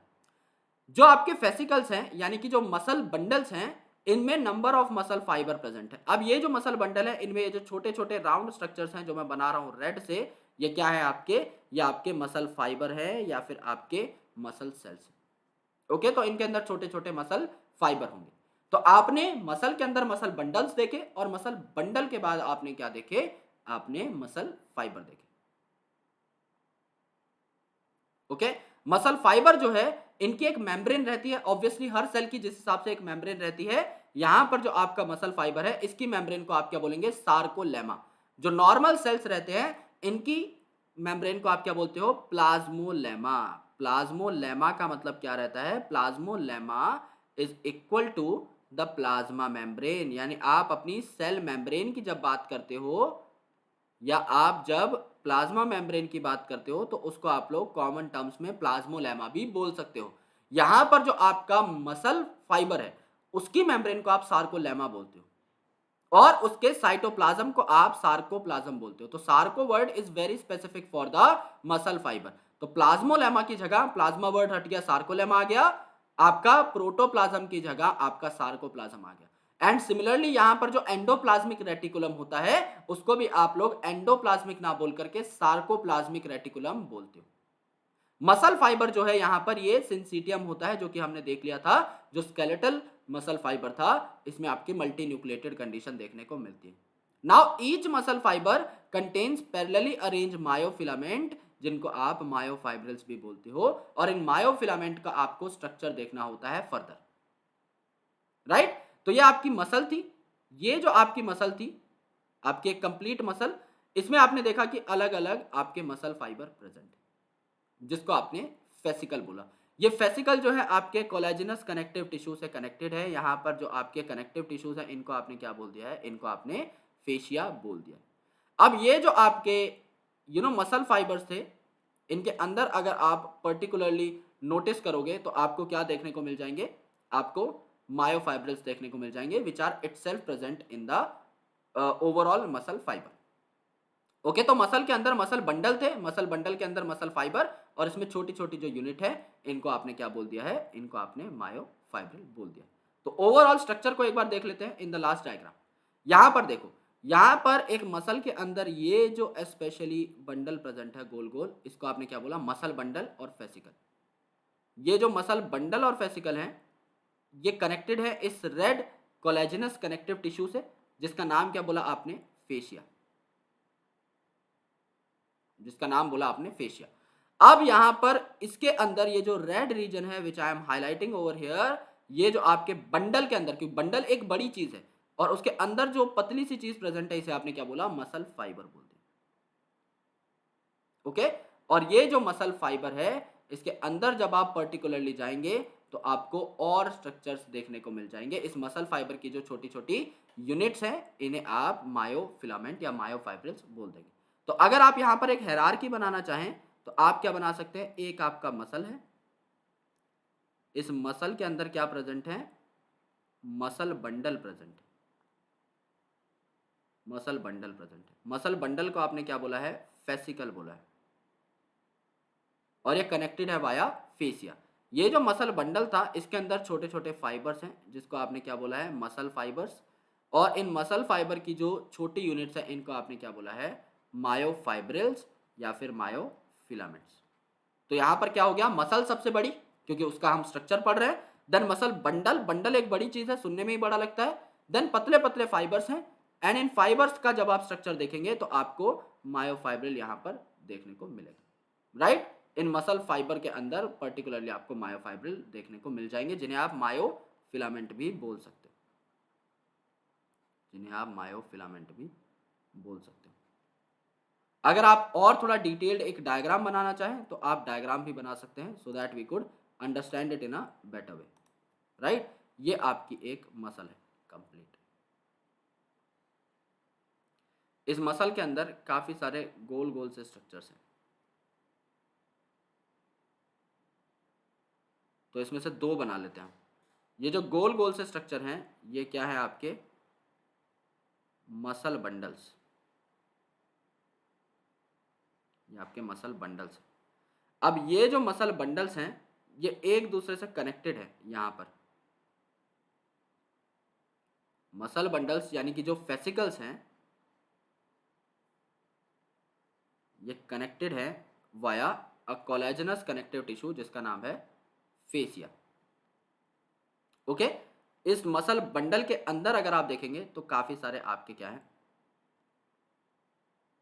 Muscle fibre.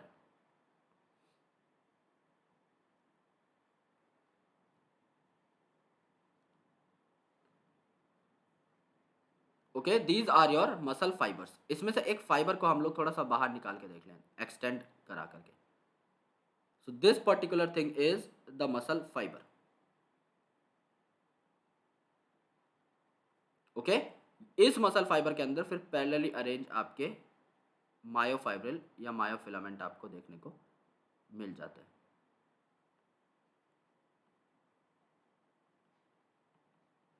मायोफिलामेंट या मायोफाइब्रिल, मायो का मतलब होता है मसल। यह आपकी ओवरऑल ऑर्गेनाइजेशन है, which you must have seen in the last diagram. तो लास्ट डायग्राम की अगर आप बात करें तो वहां पर यही चीजें आपको दिखाई हुई है कि यह आपका मसल बंडल है, देन इसके बाद आपका मसल फाइबर है, और इस मसल फाइबर में आप देखोगे, मसल फाइबर में आपका सार्कोलेमा वर्ड का इस्तेमाल किया हुआ है, यानी it is the plasma membrane और द प्लाज्मोलेमा। और यहां पर अंदर जो साइटोप्लाज्म होगा मसल फाइबर के, इसे आप क्या बोलेंगे, सार्कोप्लाज्म।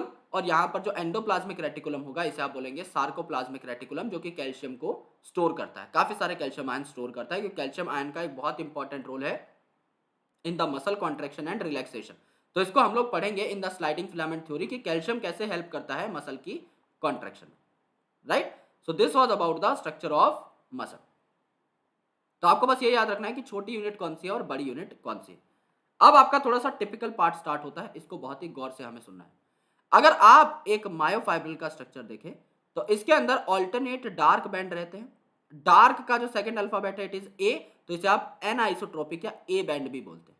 एंड इसमें लाइट बैंड भी रहते हैं। लाइट का जो सेकंड अल्फाबेट है इट इज आई, तो इसे आइसोट्रोपिक या फिर आई बैंड भी बोला जाता है। तो ये ट्रिक है, इससे आप याद कर सकते हो। सेकंड अल्फाबेट देख लेना है कि एक जो आपका यहां पर देखो, एक जो आपका मायोफिलामेंट है या जो एक जो आपका मायोफाइब्रिल है, इसमें आपके कुछ डार्क रीजन्स होंगे इस हिसाब के, जो आपको डार्क दिखाई देंगे। तो इसे आप क्या बोलेंगे, ए बैंड, फिर इसके बाद लाइट बैंड होता है जिसे आप बोलेंगे आई बैंड, फिर आपका डार्क बैंड, फिर आपका लाइट बैंड। तो ये जो डार्क है, तो डार्क में सेकंड अल्फाबेट को मैं थोड़ा सा हाईलाइट कर दे रहा हूं, it is called as anisotropic और ए बैंड। और यहाँ पे जो लाइट है, लाइट के अंदर मैं क्या कर देता हूँ, सेकंड अल्फाबेट को दोबारा से हाईलाइट कर देता हूँ। तो यहाँ पर आई का मतलब है आइसोट्रॉपिक या आई बैंड सिंपली। तो एक आपको लाइट रीजन दिखाई देता है यानी कि हल्का सा रीजन है, और दूसरा आपका डार्क रीजन है यानी कि यहाँ पर मोटे मोटे प्रोटीन्स आपके प्रेजेंट रहते हैं। तो जब आप मायोफाइब्रिल या मायोफिलामेंट का स्ट्रक्चर देखते हो, आपको इस प्रकार के ऑल्टरनेट बैंड्स दिखाई देते हैं, यानी पहले एक लाइट, फिर एक डार्क, एक लाइट, एक डार्क, एक लाइट, एक डार्क एंड सो ऑन। ये आपके मायोफाइब्रिल का स्ट्रक्चर हो जाता है। The striations is due to the presence of two fibrous contractile proteins, that is actin and the myosin. तो आपके यहां पर दो इंपॉर्टेंट प्रोटीन्स प्रेजेंट रहते हैं। पहला आपका एक पतला प्रोटीन होता है जिसको आप बोलते हैं थिन एक्टिन प्रोटीन, और दूसरा आपका बड़ा प्रोटीन रहता है, मोटा प्रोटीन, जिसको आप बोलते हैं थिक मायोसिन प्रोटीन। तो यहां पर जिस जगह आपके मोटे प्रोटीन होंगे वहां पर आपका डार्क बैंड आ जाएगा, जहां पर आपके पतले प्रोटीन होंगे वहां पर लाइट बैंड आ जाएगा। तो आपको अब एग्जैक्टली देखना है कि लाइट बैंड में क्या क्या प्रेजेंट होता है और डार्क बैंड में क्या क्या प्रेजेंट होता है। सो it is very important from examination point of view. अब इस बात को समझने की कोशिश करना, हम सबसे पहले लेजर पॉइंटर लेकर के देख लेते हैं कि यहां पर हुआ क्या। आपके यहां पर कुछ पतले पतले से प्रोटीन है जिनको आप क्या कहते हो, एक्टिन। ये वाला एक्टिन है, ये वाला एक्टिन है, ये वाला एक्टिन है, ये वाला एक्टिन है। सिमिलरली यहां पर ये वाला एक्टिन है, ये वाला एक्टिन है, ये वाला एक्टिन, ये वाला एक्टिन, ये वाला एक्टिन, ये वाला एक्टिन, ये वाला एक्टिन। सेंटर पे जो मोटे मोटे प्रोटीन्स प्रेजेंट है, ये वाला मायोसिन है, ये वाला आपका क्या है, मायोसिन, राइट। ये मोटा वाला प्रोटीन जो है ये आपका मायोसिन। अब यहां पर देखो, आपने डार्क बैंड किसे बोला और लाइट बैंड किसे बोला। एक ऐसा इलाका जिसमें सिर्फ और सिर्फ पतले प्रोटीन्स प्रेजेंट हैं, उसको आप क्या बोलते हो, उसको आप लाइट बैंड बोलते हो। यानी यहां तक आपका मोटा वाला है, यहां तक आपका मोटा वाला है, मोटे वाले को आप कंसिडर नहीं कर सकते। मोटा वाला आते ही आपका डार्क बैंड हो जाएगा, ओके, क्योंकि मोटा वाला काफी ज्यादा मोटा है तो ये आसानी से दिख जाता है, इट इज इजीली विजुअलाइज्ड, तो ये डार्क अपीयरेंस दे देता है। तो ये जो मैं लाइन बना रहा हूं, यहां पर मोटे वाले खत्म हो रहे हैं। सिमिलरली यहां पर जो मैं लाइन बना रहा हूं, यहां पर फिर से मोटे वाले खत्म हो रहे हैं। तो क्या मैं कह सकता हूं, इन दोनों काली लाइंस के बीच में सिर्फ और सिर्फ पतले प्रोटीन्स प्रेजेंट हैं। हाँ जी, बिल्कुल कह सकता हूं, मैंने उसी हिसाब से इस लाइन को ड्रॉ किया है।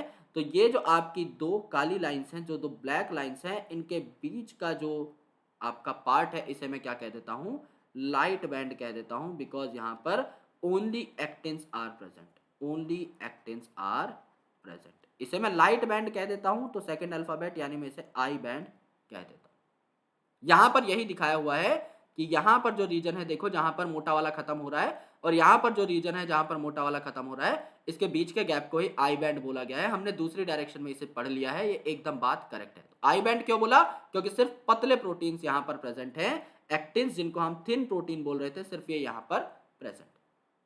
जो सेंटर है आपका आई बैंड का, आपका एक जो आई बैंड है, इसका सेंटर जो है, इसे मैं क्या कहता हूं, इसे मैं जेड लाइन कह करके पुकारता हूं।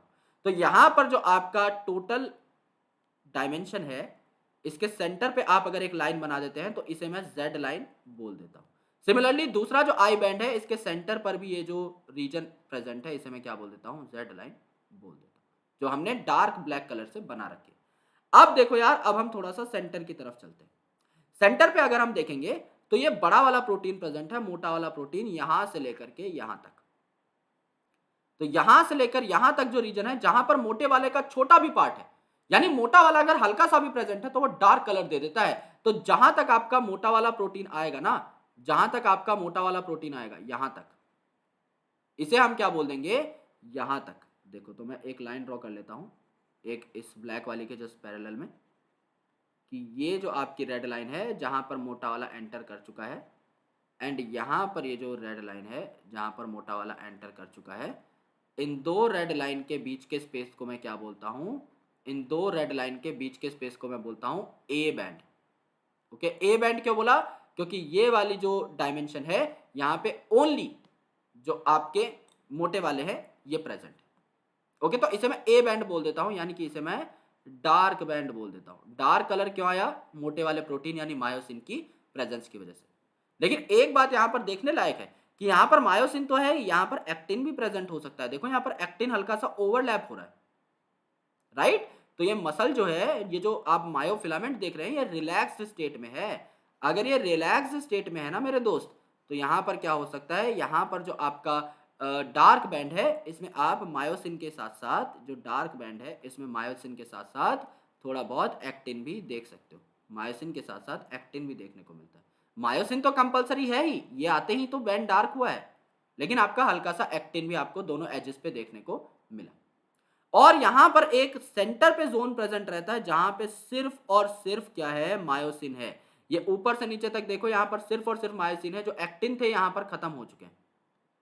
एक्टिन की लेंथ देखो यहां तक थी, यहां तक थी, यहां तक थी। इस सेंटर पे एक्टिन नहीं है, ओनली मायोसिन वाला रीजन है, ओनली मायोसिन वाला रीजन है। तो जो प्योर मायोसिन वाला रीजन है इसे आपने क्या बोल दिया, एच जोन बोल दिया। तो एच जोन का मतलब ओनली मायोसिन, ये बात होगी, ओनली मायोसिन ये रीजन हो जाएगा, राइट। सो इस पूरे के पूरे स्ट्रक्चर को आपको गौर से देखना है कि कौन सा आपका आई बैंड है, कौन सा जेड लाइन है, कौन सा ए बैंड है, कौन सा एच जोन है, क्योंकि सारी की सारी चीजें हमें मसल कॉन्ट्रैक्शन में काम आएंगी। अब सार्कोमेयर क्या है, ये आपकी एक्चुअल यूनिट ऑफ कॉन्ट्रैक्शन है। जब आप मसल कॉन्ट्रैक्शन की बात करेंगे तो आप सार्कोमेयर को देखेंगे। सार्कोमेयर क्या है, आपका distance between two Z lines. आपकी जो दो जेड लाइन है इनके बीच के डिस्टेंस को क्या बोला, एक सार्कोमेयर बोला। सार्को का मतलब आप मसल से रिलेट कर रहे थे, एंड मेयर का मतलब होता है यूनिट। तो ये ऐसी यूनिट है जो कि आपकी मसल कॉन्ट्रैक्शन में हेल्प करेगी। अब हम एक स्क्रीन ले लेते हैं एंड अल्टीमेटली हम खुद के प्रोटीन्स बनाने की कोशिश करते हैं, so that we can visualise it better. सबसे पहले सेंटर पे मैं बना लेता हूं काफी सारे मोटे मोटे मायोसिन। ये मैंने मायोसिन बना लिया एक, ये मैंने मायोसिन बना लिया दूसरा। और आपने एक खास बात देखी हुई कि ये सारे प्रोटीन्स जो थे एक दूसरे से पैरेलली अरेंज थे, एक एक्सिस के ऊपर, राइट। यहां पर ये जो था आपका मायोसिन, इस हिसाब से आपके मायोसिन प्रेजेंट है। यहां पर अगर आप देखेंगे तो there are your actins present, पतले पतले एक्टिन्स। और आगे बना लेते हैं यहां तक,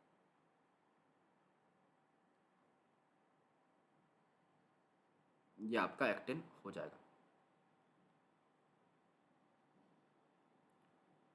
सो we are drawing the sarcomeres to.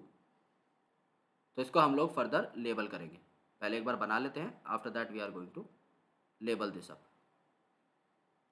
इस हिसाब से आपके स्ट्रक्चर्स प्रेजेंट है। ये दो प्रोटीन है जो सबसे इंपॉर्टेंट है यहाँ पर, एक्टिन और मायोसिन। इसके अलावा भी काफ़ी सारे प्रोटीन्स हैं जो हम मसल कॉन्ट्रैक्शन में देखेंगे just in the next topic, लेकिन अभी हमें यहाँ पर स्ट्रक्चर समझना है।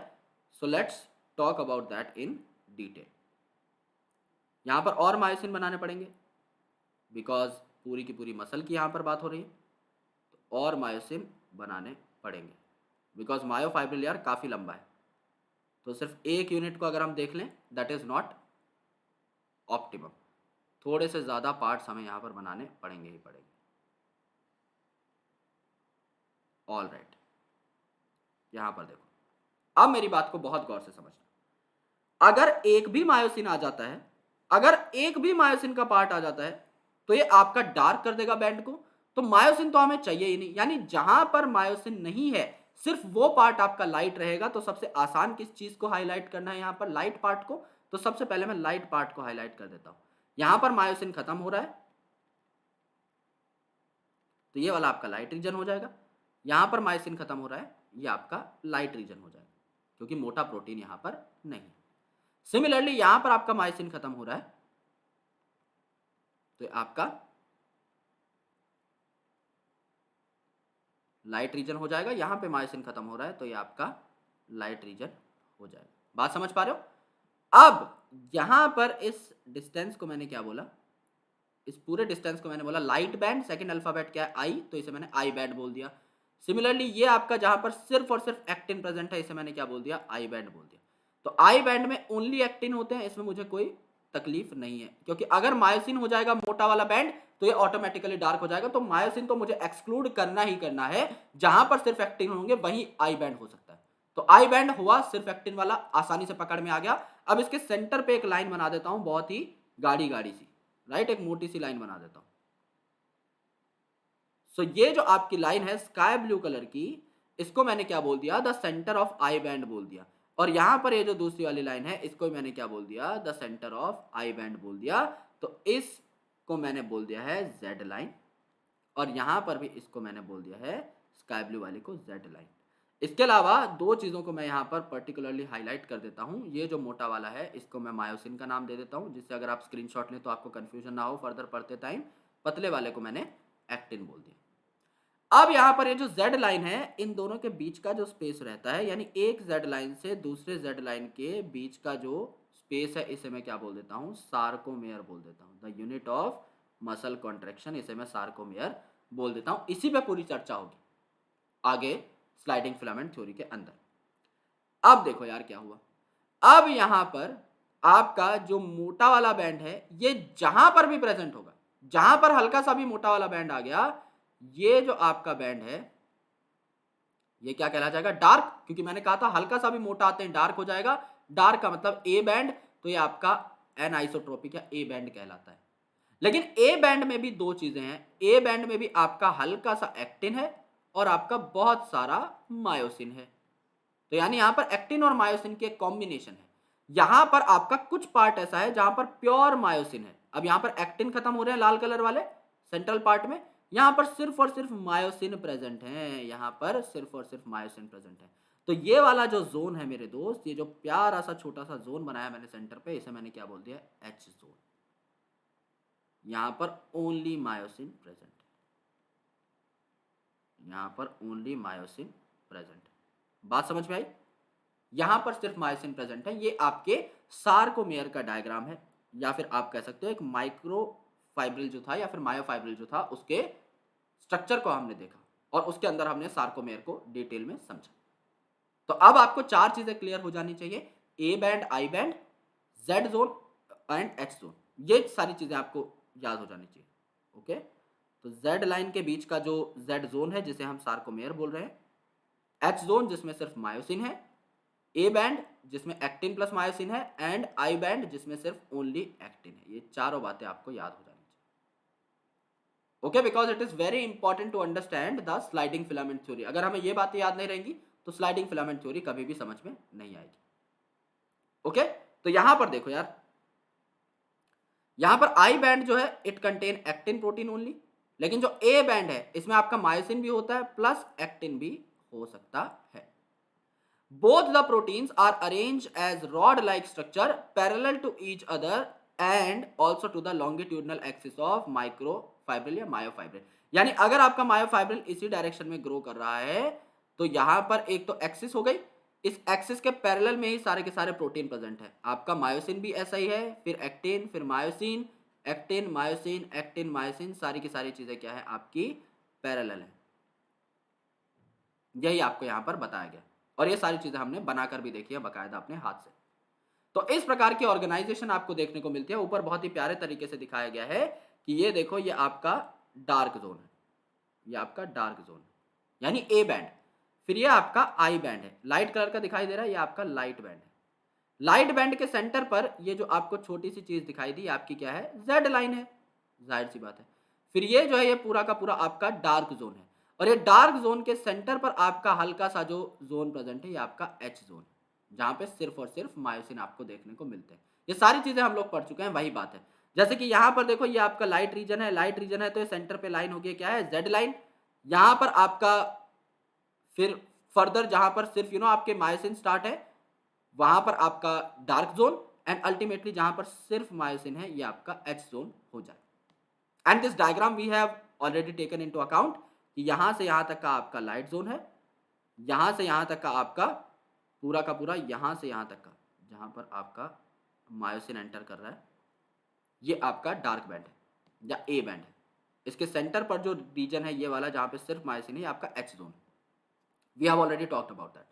Now, A band bears a lighter region at the middle called as H band and it is formed of only myosin. यानी यहां पर देखो, यहां पर आपका पूरा का पूरा डार्क है लेकिन इसके सेंटर पे जो रीजन है ये हल्का सा लाइट है, क्योंकि जो ये वाला रीजन है यहां पर एक्टिन प्लस मायोसिन है, लेकिन ये वाला जो रीजन है सेंटर वाला यहां पे ओनली मायोसिन है। तो हल्की सी तो यहां पर लाइटनेस आएगी ना, तो यहां पर जो हल्की सी लाइटनेस आई, जो लाइटर बैंड है इसे एच बैंड या एच जोन आपने कहा। एक थिन फाइब्रस जो आपका मेम्ब्रेन है that is M line runs through the centre of H zone, यानी यहां पर जो आपका एच जोन है इसके सेंटर पर जो लाइन आएगी मायोसिन वाले बैंड के, इसे आप क्या कहते हैं, एम लाइन कह सकते हैं। तो यहां पर आप बना भी सकते हैं, ये जो आपके एच जोन के सेंटर पर लाइन आएगी इसे आप क्या बोलते हैं, एम लाइन बोलते हैं।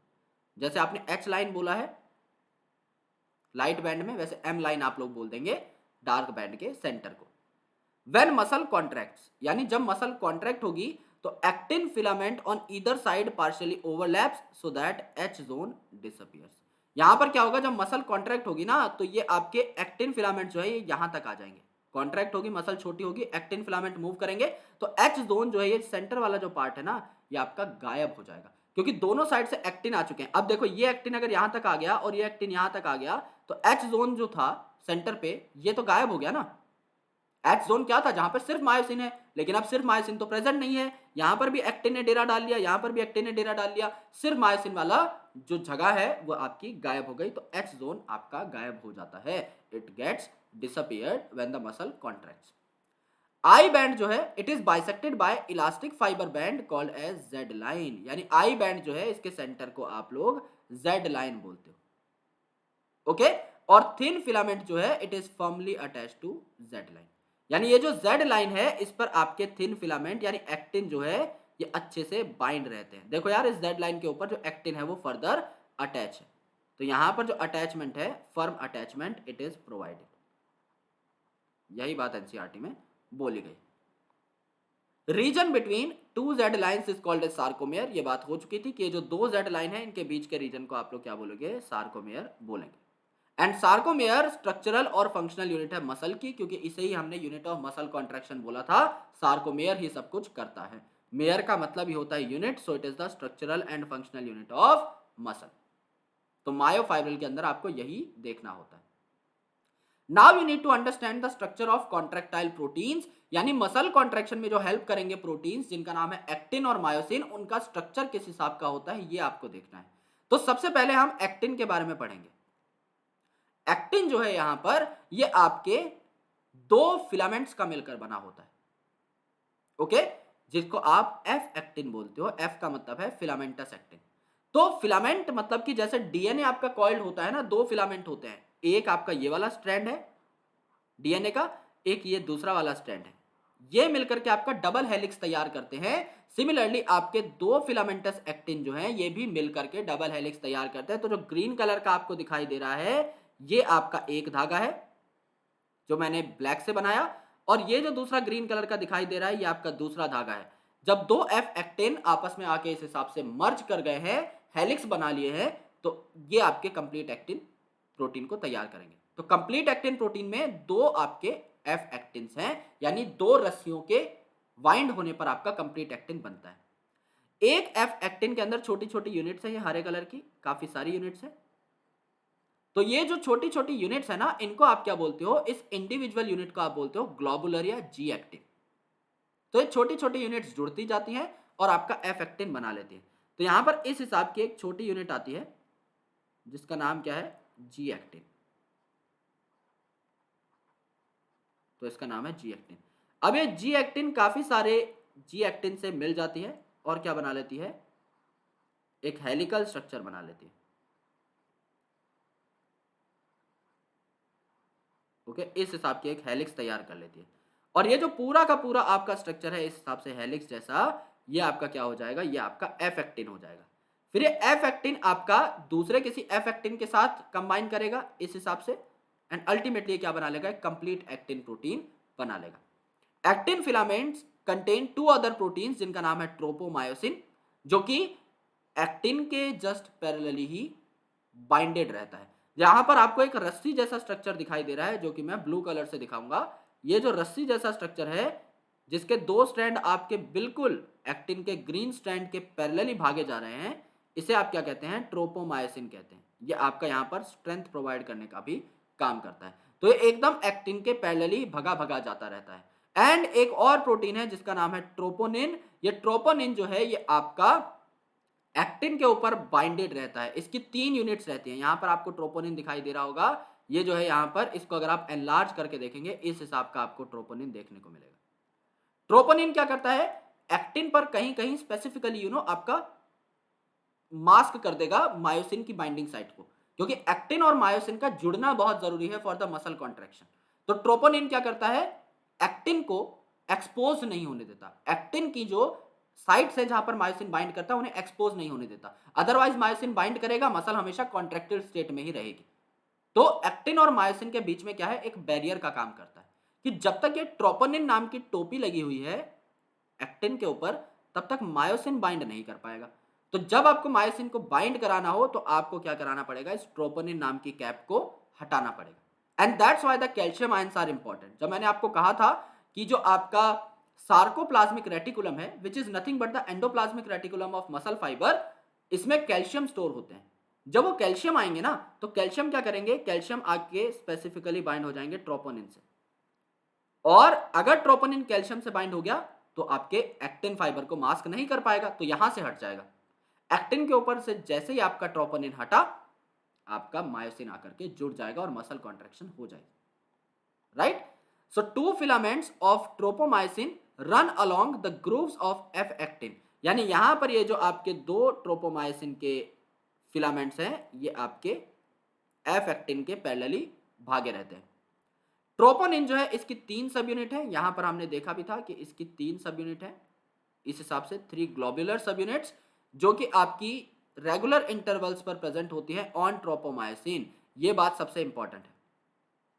ये मास्क तो करती हैं एक्टिन की बाइंडिंग साइट को, लेकिन ये बाइंड कहां करती हैं, ट्रोपोमायोसिन पे, यानी इस रस्सी के ऊपर।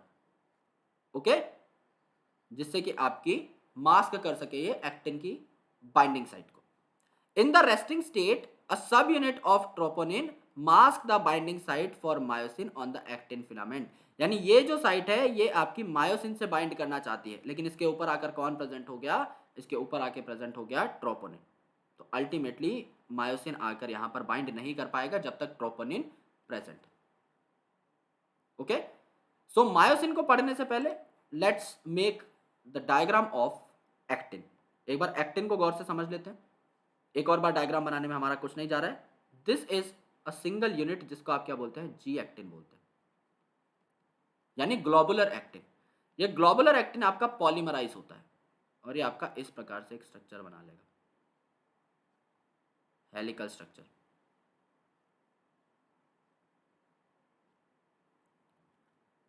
इस हिसाब से एक हेलिकल स्ट्रक्चर बना लेगा।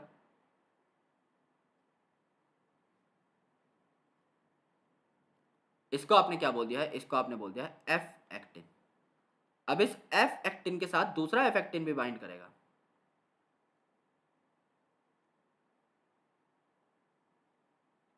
इस हिसाब से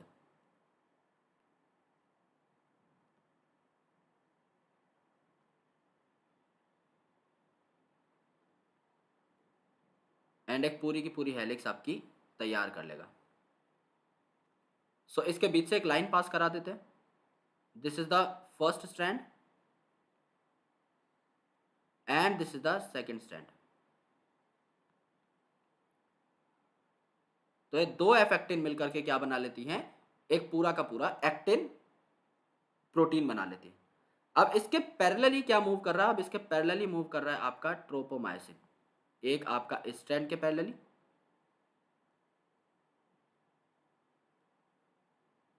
और एक आपका स्ट्रैंड के पैरेलली।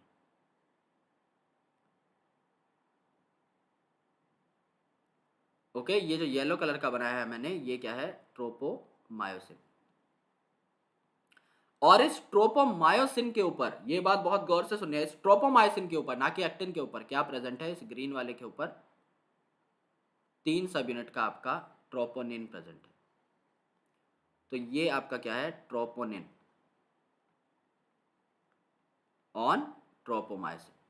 ओके, इसके ऊपर ट्रोपोनिन क्या करता है, इस एक्टिन को बाइंड नहीं करने देता आपका मायोसिन के साथ, तो इसके ऊपर एक कैप की तरह प्रेजेंट रहता है। लेकिन ये ट्रोपोनिन आपका रिमूव हो जाएगा जब कैल्शियम आयंस आएंगे।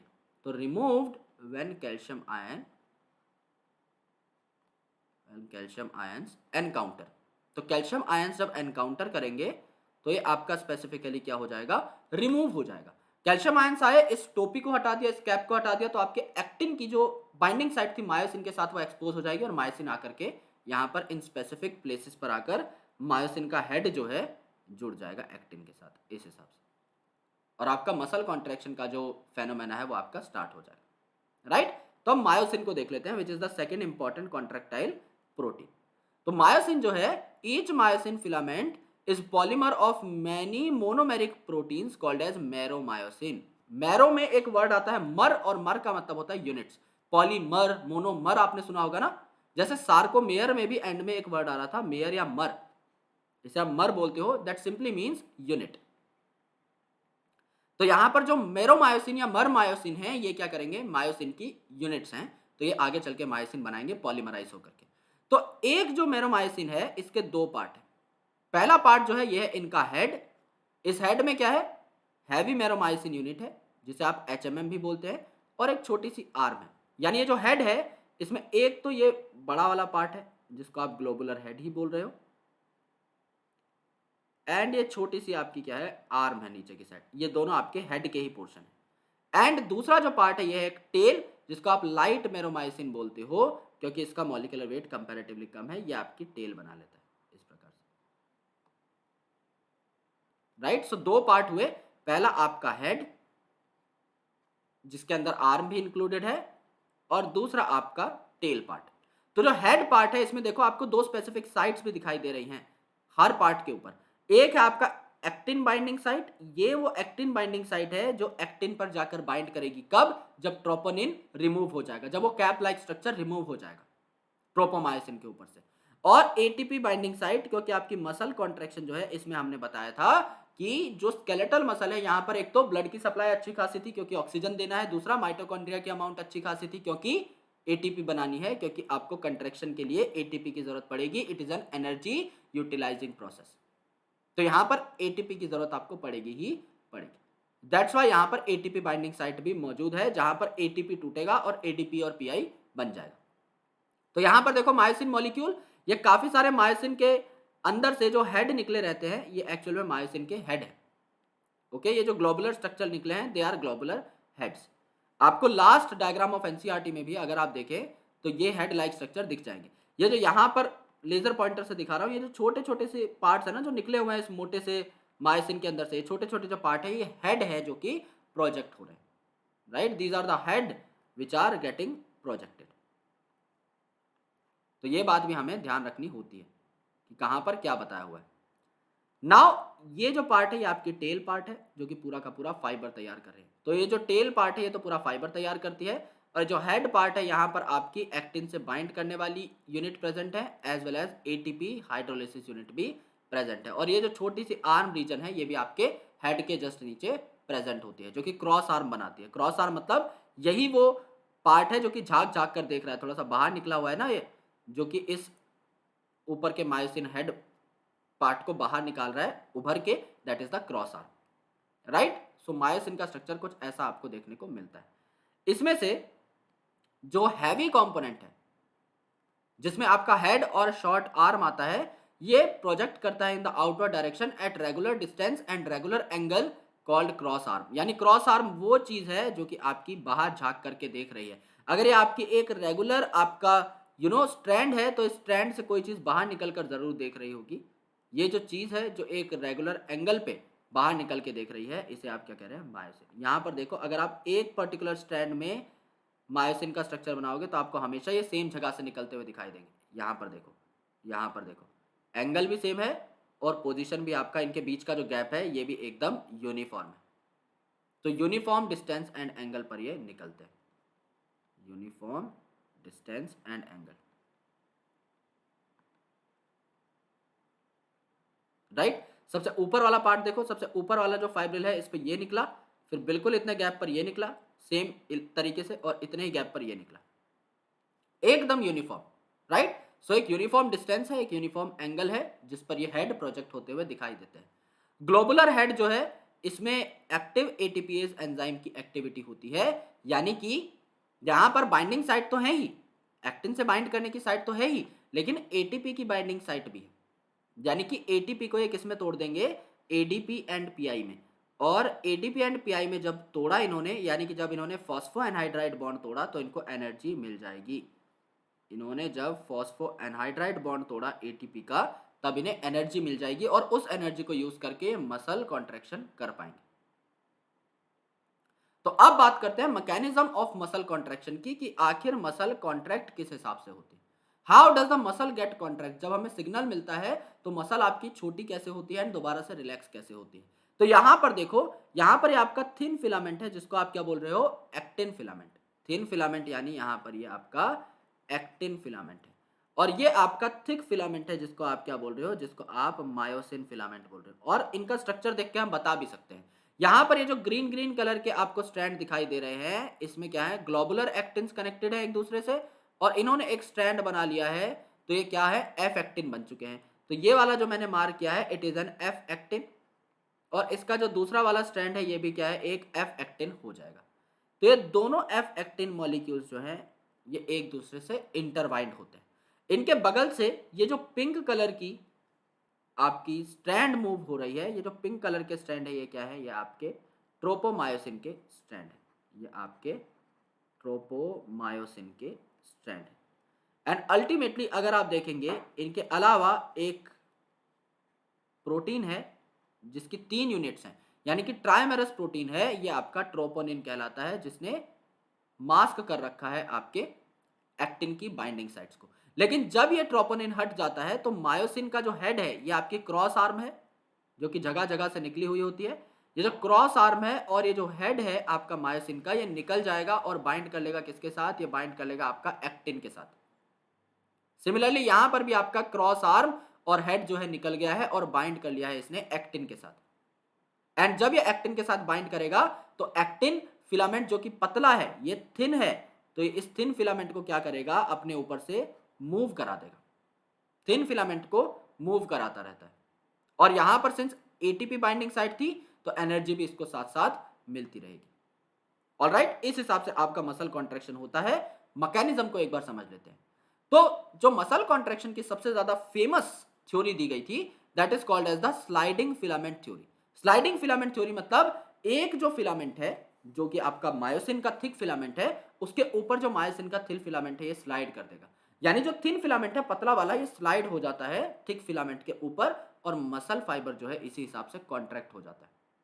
तो यहां पर क्या बोला गया, contraction of a muscle fibre take place by the sliding of thin filament over thick filament.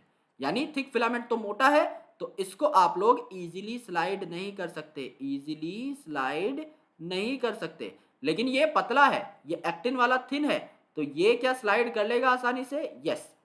तो जो आपकी आर्म्स हैं, क्रॉस आर्म्स, जब ये अटैच हो जाती हैं आपके थिन फिलामेंट से तो ये उन्हें धक्का मारना स्टार्ट कर देती है। जैसे समझो ये मेरा हाथ है, ये मायोसिन का फिलामेंट है, थिक फिलामेंट, यहां से क्रॉस आर्म निकल गई, तो ये जो है हेड है मायोसिन का, ये क्रॉस आर्म निकली हुई है, ये अटैच हो गई है थिन फिलामेंट यानी एक्टिन के साथ। तो ये थिन फिलामेंट जो है, ये वाला हाथ ऊपर वाला, ये थिन फिलामेंट है, ये रिलैक्स स्टेट में प्रेजेंट है।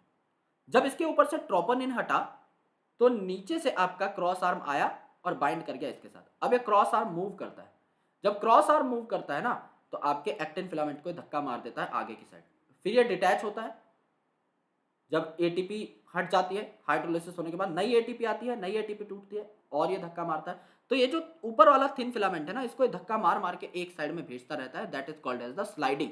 तो जो पतला वाला फिलामेंट है एक्टिन वाला, ये मायोसिन वाले के ऊपर हमेशा स्लाइड करता रहता है, इसीलिए इसे क्या बोला गया है, स्लाइडिंग फिलामेंट थ्योरी बोला गया है।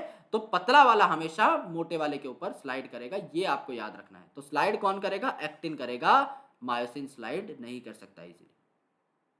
ओके ओके, स्टेप्स क्या है यहाँ पर, एक न्यूरल सिग्नल जो है या एक इंपल्स जो है ये सीएनएस से आएगा वाया मोटर न्यूरॉन, यानी समझ लो मुझे मेरे हाथ को हिलाना है इस प्रकार से, तो यहां से जो है मेरे को सिग्नल मिलेगा कि मुझे इस हाथ को हिलाना है, तो मेरे दिमाग में क्या होगा, सिग्नल प्रोसेस होगा।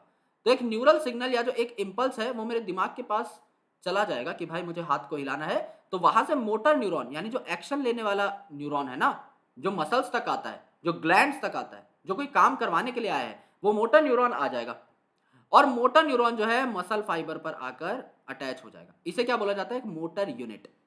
यानी यहां पर देखो, यहां पर जो नर्व सेल है, ओके, ये मोटर न्यूरॉन की जो एंडिंग्स है ना इस नर्व सेल की, और ये जो मसल है, इसको आपने क्या बोल दिया, एक मोटर यूनिट बोल दिया, इसको आपने मोटर यूनिट बोल दिया।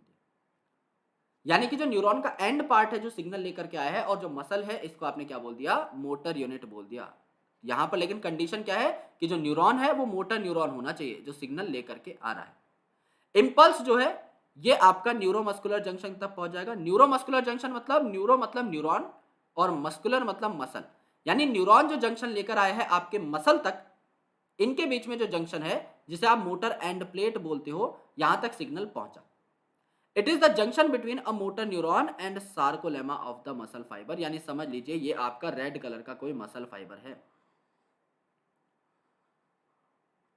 ये आपका रेड कलर का मसल फाइबर है।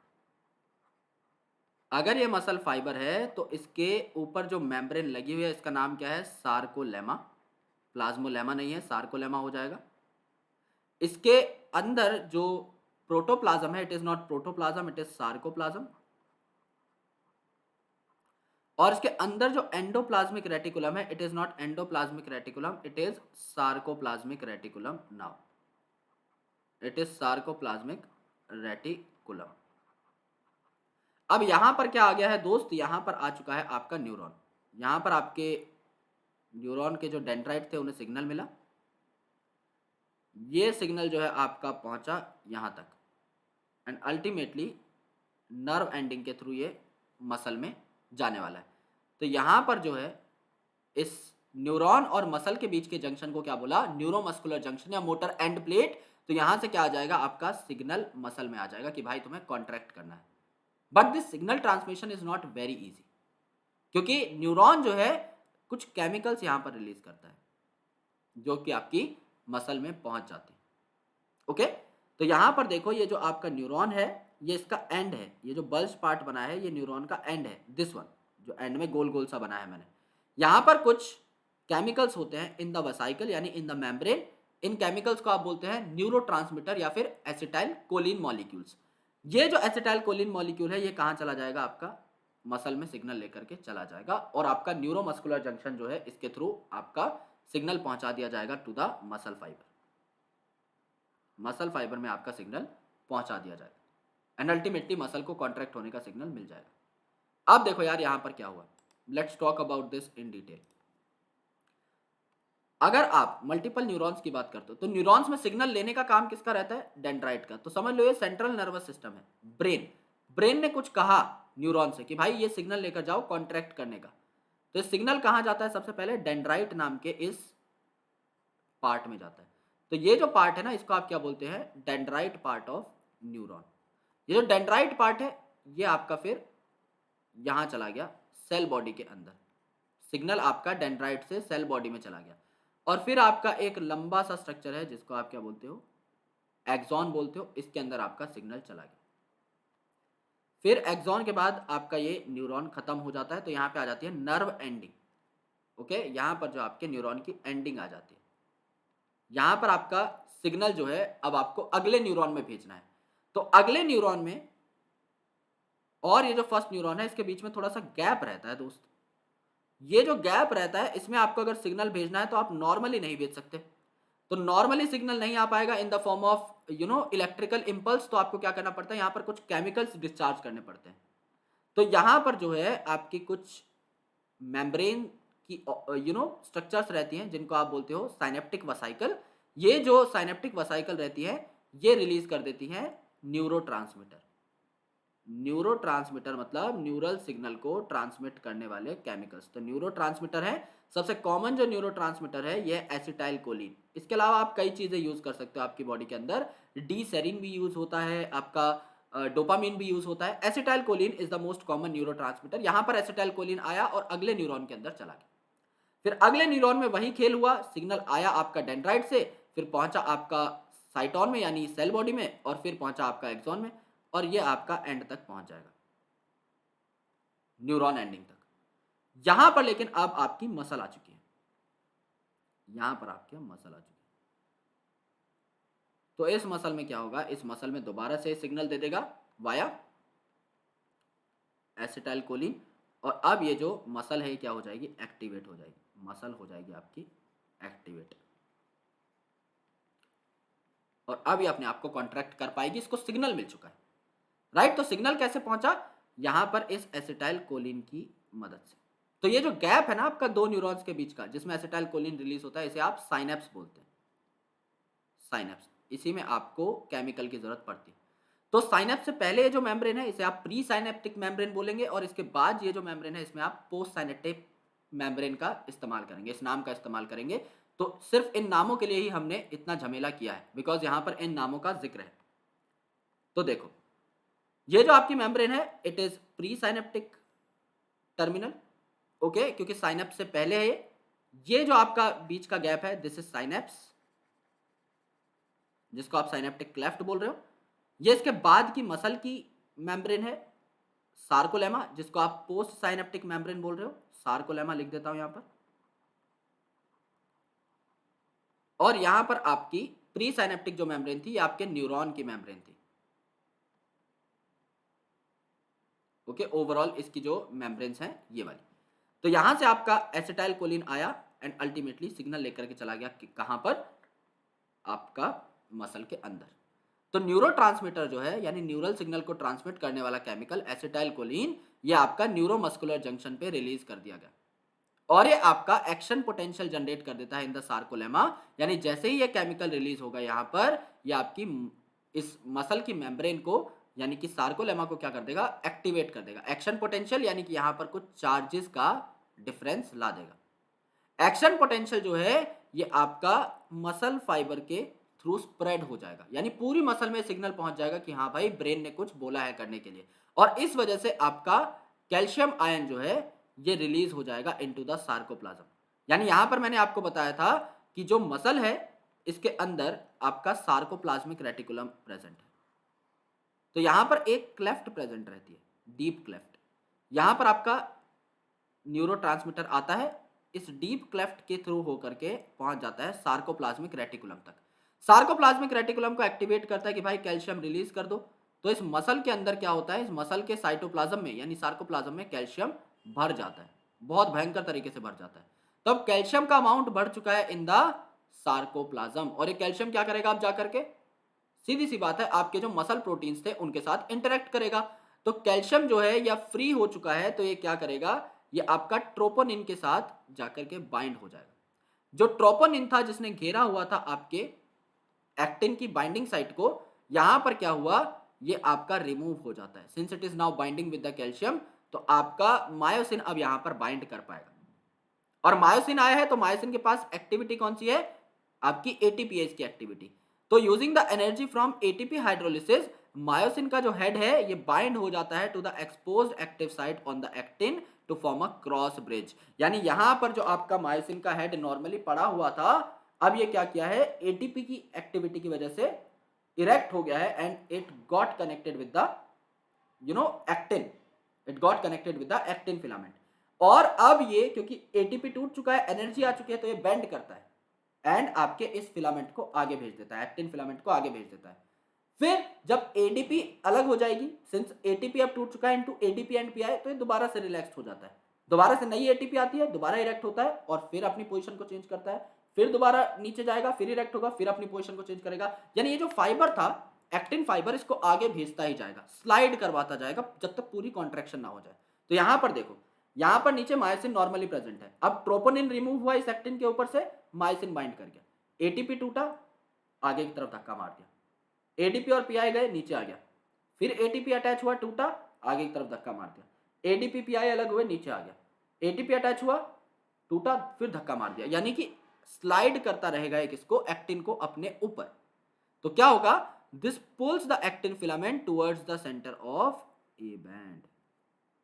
ये यहां पर जो है आपका कॉन्ट्रैक्शन करवाने लग पड़ा है, यानी एक्टिन जो है ए बैंड की तरफ आना स्टार्ट हो चुके हैं, यानी एक्टिन को ये कॉन्ट्रैक्ट करा के अपने पास लेकर के आ रहा है। ओके, यहां पर देखो, जो एक्टिन फिलामेंट है ये आपका प्रेजेंट है, अब इसके ऊपर से ट्रोपोनिन हट गया, तो इसके ऊपर कौन बाइंड कर चुका है, आपका मायोसिन। तो मायोसिन सबसे पहले एटीपी लेकर के आता है, एटीपी लेकर के आता है और उसे तोड़ देता है एडीपी और पीआई में। जब एडीपी और पीआई बनते हैं तो आपका मायोसिन का जो हेड है ये आपका क्या हो जाता है, इरेक्ट हो जाता है।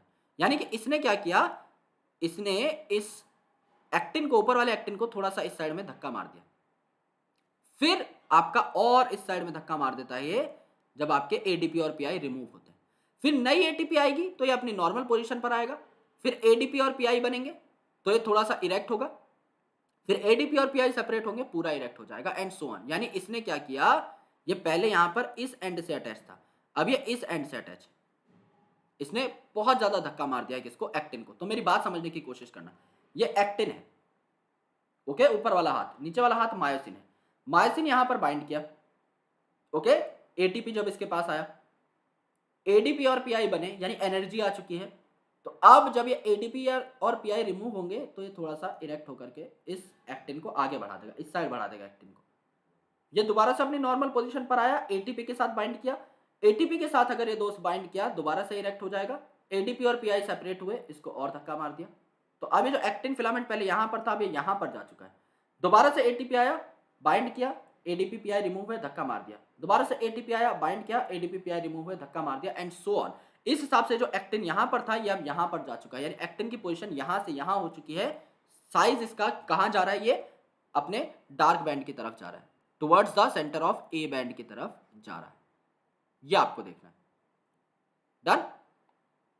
अब देखो यार, यहां पर the Z line attach to these actins is also pulled inwards. अगर मेरे भाई आपके एक्टिन्स को आप पकड़ के खींच रहे हो toward the centre of dark band, तो जो जेड लाइन थी वो भी तो पास पास आ जाएंगी ना, क्योंकि एक्टिन के साथ एसोसिएटेड थी जेड लाइंस। तो अब आपकी जो जेड लाइन है ये भी पास पास आ जाएंगी और जेड लाइन की लेंथ जो है कम हो जाएगी। तो दो जेड लाइन के बीच की लेंथ कम हो गई तो सार्कोमेयर छोटा हो गया, यानी मसल आपकी कॉन्ट्रैक्ट हो गई। ओके, तो यहां पर क्या हुआ देखो, एटीपी आपका आया तो बाइंडिंग हो गई, फिर यहां पर आपका एडीपी और पीआई जब रिमूव हुए तो फर्दर मूवमेंट हो गई आपकी मायोसिन की, एंड ये जो आपका एक्टिन फिलामेंट था इसके ऊपर स्लाइड कर गया। ओके, आई बैंड जो है light band, it get shortened, क्योंकि आपकी जो एक्टिन प्रोटीन वाली लेयर है, जो एक्टिन प्रोटीन है ये आपका कॉन्ट्रैक्ट कर रहा है, तो लाइट बैंड तो आपका शॉर्टेन होगा ही, और ए बैंड जो है ये आपका रिटेन कर लेता है लेंथ, क्योंकि मायोसिन कॉन्ट्रैक्ट नहीं हो रहा है। तो जेड लाइन आसपास आ रही है तो आपका जो थिन रीजन था वो तो कॉन्ट्रैक्ट हो रहा है, लेकिन थिक रीजन पर कोई भी इसका प्रभाव नहीं पड़ा। ये बात हम थोड़ा सा गौर से समझते हैं इस डायग्राम से, इस डायग्राम को जानना बहुत इंपॉर्टेंट है। तो मेरी बात एक बार सुनना, यहां पर देखो, ये आपका थिक रीजन है, यानी कि ये वाला जो रीजन है ये आपका मायोसिन वाला रीजन है, ये वाला जो रीजन है आपका रेड वाला ये मायोसिन वाला रीजन है, जिसे आप क्या बोल रहे हो, डार्क बैंड बोल रहे हो, ये आप ए बैंड बोल रहे हो ना, इसे डार्क बैंड बोल रहे हो, ये वाला जो है इसे आप ए बैंड बोल रहे हो, यहां से लेकर के यहां तक का, this particular region is called as the A band. और यहां पर सिर्फ मायोसिन है ना, यहां पर सेंटर पे सिर्फ मायोसिन है, तो इसे आपने क्या बोला, एच जोन बोला, और इस एच जोन के सेंटर पर जो लाइन है इसे आपने फर्दर क्या बोला, एम लाइन बोला। सिमिलरली जहां पर सिर्फ एक्टिन था, ये वाला जो रीजन है यहां से यहां तक का, इसे आपने क्या बोला, लाइट बैंड बोला, यानी आई बैंड बोला, और इस आई बैंड के सेंटर पर क्या प्रेजेंट है, जेड लाइन प्रेजेंट। सिमिलरली यहां पर भी जहां पर सिर्फ एक्टिन है, इसे आपने क्या बोला, आई बैंड बोला। आई बैंड के सेंटर पर आपकी एच लाइन ये प्रेजेंट है, जेड लाइन प्रेजेंट है, और इन दो जेड लाइन के बीच का डिफरेंस क्या है, सार्कोमेयर है। यानी ये वाला आपका सार्कोमेयर है, एक सार्कोमेयर, एंड ये वाला आपका दूसरा सार्कोमेयर है। अब देखो, आपने अगर मसल को कॉन्ट्रैक्ट करा है तो ये जेड लाइन तो यहीं की यहीं है, ये जेड लाइन तो यहीं की यहीं है, ये वाली जो जेड लाइन थी ये अब आपकी और पास आ चुकी है। यानी अब इन दो जेड लाइन के बीच का जो डिफरेंस था ये कम हो चुका है, सार्कोमेयर छोटा हुआ है। सिमिलरली ये जो जेड लाइन थी ये आपकी यहां आ चुकी है, सार्कोमेयर और छोटा हुआ है। सिमिलरली अब देखो, ये सेंटर वाली जेड लाइन तो यहीं की यहीं है, लेकिन आपकी ये वाली जो जेड लाइन थी अब और छोटी हो चुकी है और पास आ चुकी है पहली वाली जेड लाइन के।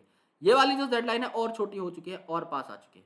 तो क्या हुआ, टाइम के साथ आपकी जेड लाइन पास आती गई है। तो पहले आपके सार्कोमेयर की लेंथ यहां से यहां तक थी, लेकिन अब आपके सार्कोमेयर की लेंथ यहां से यहां तक है, और फाइनली आपके सार्कोमेयर की लेंथ यहां से यहां तक है। तो the length of sarcomere got decreased every time. जब जब कॉन्ट्रैक्शन हुई, सार्कोमेयर की लेंथ आपकी डिक्रीज होती चली गई। लेकिन क्या इससे जो मोटी वाली लेयर है इस पे कोई प्रभाव पड़ा?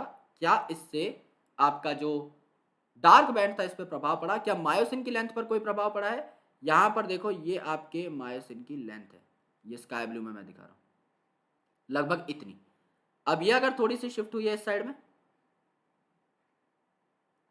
तो ये भी आपकी थोड़ी सी इस साइड में शिफ्ट हुई है, यानी कोई खासा फर्क हमें देखने को नहीं मिला। सिमिलरली ये अगर नीचे की साइड थोड़ी शिफ्ट हुई है, क्योंकि हम कॉन्ट्रैक्ट कराते जा रहे हैं मसल को, तो थोड़ा बहुत हमें कॉम्प्रोमाइज करना पड़ेगा डायग्राम के साथ, तो ये भी आपके नीचे और शिफ्ट हुई है। यानी ये जो आपका डार्क बैंड है, मायोसिन तो मेरे भाई स्लाइड कर ही नहीं रहा है, तो मायोसिन वैसा का वैसा है, तो डार्क बैंड पर कोई प्रभाव नहीं पड़ता। तो जो स्काई ब्लू है रीजन, इसमें कोई प्रभाव नहीं पड़ा, नो अफेक्ट। ये जो स्काई ब्लू रीजन है इसमें नो अफेक्ट। लेकिन ये जो ब्लैक वाला रीजन है ये आपका टाइम के साथ आपका छोटा ही होता गया है। तो यहाँ पर जो सार्कोमेयर है ये आपके कॉन्ट्रैक्ट हुए हैं, ये आपके छोटे हुए हैं। ये जो रीजन था आपका जहां पर सिर्फ और सिर्फ मायोसिन ही प्रेजेंट थी, ओके, इसको थोड़ा अलग कलर से बना लेते हैं, ग्रीन कलर से। ये जो रीजन था जहां पे सिर्फ और सिर्फ मायोसिन ही प्रेजेंट थी, ओके, जिसको आप एच रीजन बोल रहे थे, ये यहां पर थोड़ा सा आपका गायब होता हुआ दिखाई देगा। ये देखो यहां पर ये एकदम ओवरलैप हो गया, ये आपका धीरे धीरे गायब हो सकता है, ओके, क्योंकि आपका मायोसिन मायोसिन आपका आ चुका है अल्टीमेटली यहां पर बहुत पास पास, एक्टिन उसके ऊपर ओवरलैप हो चुके हैं। तो यहां पर देखो एक्टिन आ चुका है यहां पर, तो सिर्फ मायोसिन वाले रीजन में आप इसे काउंट नहीं कर सकते। यहां पर एक्टिन आ चुका है, तो यहां पर आप इसे सिर्फ मायोसिन वाले रीजन में काउंट नहीं करेंगे। There are some regions where only myosin was present. Actin कहां तक प्रेजेंट है? देखो यार, एक्टिन आपका यहां तक प्रेजेंट है, यहां तक प्रेजेंट है, यहां तक प्रेजेंट है, यहां तक प्रेजेंट है। तो सेंटर वाला जो पार्ट है आपका एच जोन कहला सकता है। सेंटर वाला पार्ट आपका अच्छा खासा है। अगर आप इरेज करके इसको गौर से बनाएं, जहां तक आपका सिर्फ मायोसिन है, तो यहां पर एक्टिन खत्म हो गए, यहां से लेकर के ये वाला जो पार्ट है जहां पर एक्टिन खत्म हो गए, ये आपका एच जोन है। अब यहां पर जहां पर एक्टिन खत्म हुआ है, यहां से मैंने बनाया, यहां पे एक्टिन खत्म हुआ है, यहां तक मैंने बनाया, फिर यहां पर तो एक्टिन आपके एकदम आपके अंदर घुस चुके हैं, तो यहाँ पे कोई एच जोन नहीं है। तो यहाँ पे एच जोन आपका इतना था, नीचे जाते जाते आपका इतना हो गया, एंड यहाँ पर बिल्कुल डिसअपियर हो गया। तो एच जोन डिसअपियर हो जाता है, इसमें हमें कोई दिक्कत नहीं होनी चाहिए। That's what we need to understand from this diagram. तो this diagram is very important, कि आप देखेंगे जो आई बैंड था ये धीरे धीरे छोटा होता गया है। आई बैंड छोटा क्यों होता गया है? क्योंकि जो जेड लाइन है, यहां से आपने क्या किया है, दोनों एक्टिन को कॉन्ट्रैक्ट करवा दिया है, एक्टिन को आपने मायोसिन की साइड भेज दिया है। तो जो ओवरऑल जेड लाइन है ये भी शिफ्ट हो जाती है towards the dark band, towards the myosin. तो जेड लाइन भी आपकी शिफ्ट होती जा रही है, यहां से यहां पर, यहां से और अंदर तक। तो अल्टीमेटली ये मायोसिन की तरफ जाती जाती है, और आपका लाइट बैंड एकदम छोटा हो जाता है। यहां पे आपका एक भी ऐसा रीजन नहीं है जहां पे ओनली एक्टिन हो। तो यहां पर आपकी सिर्फ एक्टिन वाला कोई रीजन नहीं है। अगर प्रॉपरली कॉन्ट्रैक्ट हो चुका है, मैक्सिमली कॉन्ट्रैक्टेड रीजन में आ चुका है, तो आपका एक भी ऐसा पार्ट नहीं है जहां पे सिर्फ एक्टिन हो। यहां पर मायोसिन का पार्ट, यहां पर डार्क बैंड बचे हुए हैं, लाइट बैंड आपका बहुत छोटा होगा, या फिर आपका गायब हो जाएगा और एच जोन भी आपका गायब हो जाता है, सिर्फ आपको डार्क बैंड देखने को मिलता है। This the contraction. और जैसे ही आपका सिग्नल चला जाएगा तो आपके कैल्शियम जो है वापस भाग जाएंगे आपके सार्कोप्लाज्मिक रेटिकुलम में। अगर कैल्शियम वापस चले गए हैं सार्कोप्लाज्मिक रेटिकुलम में तो आपके अब सार्कोप्लाज्म के अंदर कैल्शियम नहीं बचे। अगर कैल्शियम नहीं बचे तो ट्रोपोनिन दोबारा से आकर के जुड़ जाएगा एक्टिन के ऊपर और ये एक्टिन मायोसिन की जो एसोसिएशन थी ये टूट जाएगी, हेड जो है दोबारा से वापस चले जाएंगे एंड रिलैक्सेशन यहां पर हो जाएगी। तो कॉन्ट्रैक्शन और रिलैक्सेशन में कैल्शियम का बहुत इंपॉर्टेंट रोल है। अगर कैल्शियम है तो आपके ट्रोपोनिन को हटा देंगे एक्टिन के ऊपर से और एक्टिन मायोसिन की बाइंडिंग हो जाएगी। अगर कैल्शियम नहीं है तो आपका क्या हो जाएगा, उल्टा काम हो जाएगा। अगर कैल्शियम नहीं है तो ट्रोपोनिन आकर एक्टिन से बाइंड हो जाएगा और मायोसिन बाइंड नहीं कर पाएगा। तो this is the thing that we need to understand. Okay, the myosin releases the ADP and Pi and goes back to its relax state. ADP और पीआई जो है वो आपके हट जाते हैं क्योंकि अब एडीपी का क्या करना है, हमें तो एटीपी को तोड़ना था। एडीपी और पीआई अगर नॉर्मल हो जाएंगे, वापस चले जाएंगे तो रिलैक्स स्टेट में आपका मायोसिन चला जाएगा, नया एटीपी आएगा, क्रॉस ब्रिज जो है दोबारा से टूटेगी एंड अल्टीमेटली दोबारा से आपकी स्लाइडिंग होगी एक्टिन फिलामेंट की। The ATP is again hydrolysed, myosin head जो है ये आपका दोबारा से क्रॉस ब्रिज बनाएगा एंड अल्टीमेटली स्लाइडिंग कॉज करेगा किसकी, आपके थिन फिलामेंट की यानी एक्टिन फिलामेंट की। यही आपकी स्लाइडिंग फिलामेंट थ्योरी। जब कैल्शियम आयंस आपके पंप कर दिए जाएंगे दोबारा से इन द सार्कोप्लाज्मिक सिस्टर्ने, यानी कि जब आपके सार्कोप्लाज्मिक रेटिकुलम में दोबारा से कैल्शियम भेज दिए जाएंगे, जब सिग्नल आना बंद हो गया है तब, तो एक्टिन फिलामेंट के ऊपर दोबारा से ट्रोपोनिन जुड़ जाएगा और दोबारा से जो जेड लाइंस हैं ये अपने इलाके में पहुंच जाएंगी। That is called age relaxation. यानी इसका उल्टा जो है ये क्या होगा, रिलैक्सेशन में होगा। नीचे की साइड कॉन्ट्रैक्शन है तो ऊपर की साइड क्या हो जाएगी, रिलैक्सेशन हो जाएगी। नीचे की साइड कॉन्ट्रैक्शन है तो ऊपर की साइड क्या हो जाएगी, रिलैक्सेशन हो जाएगी। ये जो जेड लाइन थी ये अपनी पोजीशन पर जाना स्टार्ट कर देगी, अपनी पोजीशन पर दोबारा जाना स्टार्ट कर देगी और ये क्या करेंगी, एकदम अच्छा खासा लेंथ अटेन कर लेंगी।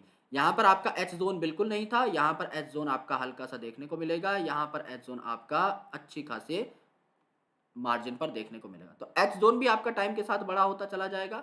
यहाँ पर आपका बिल्कुल भी आपका थिन फिलामेंट के लिए जगह नहीं है, यहाँ पर थिन फिलामेंट के लिए आपका ज्यादा स्पेस देखने को मिला, यहाँ पर थिन फिलामेंट के लिए एकदम अच्छा स्पेस देखने को मिला, आई बैंड आपका और बड़ा हो गया।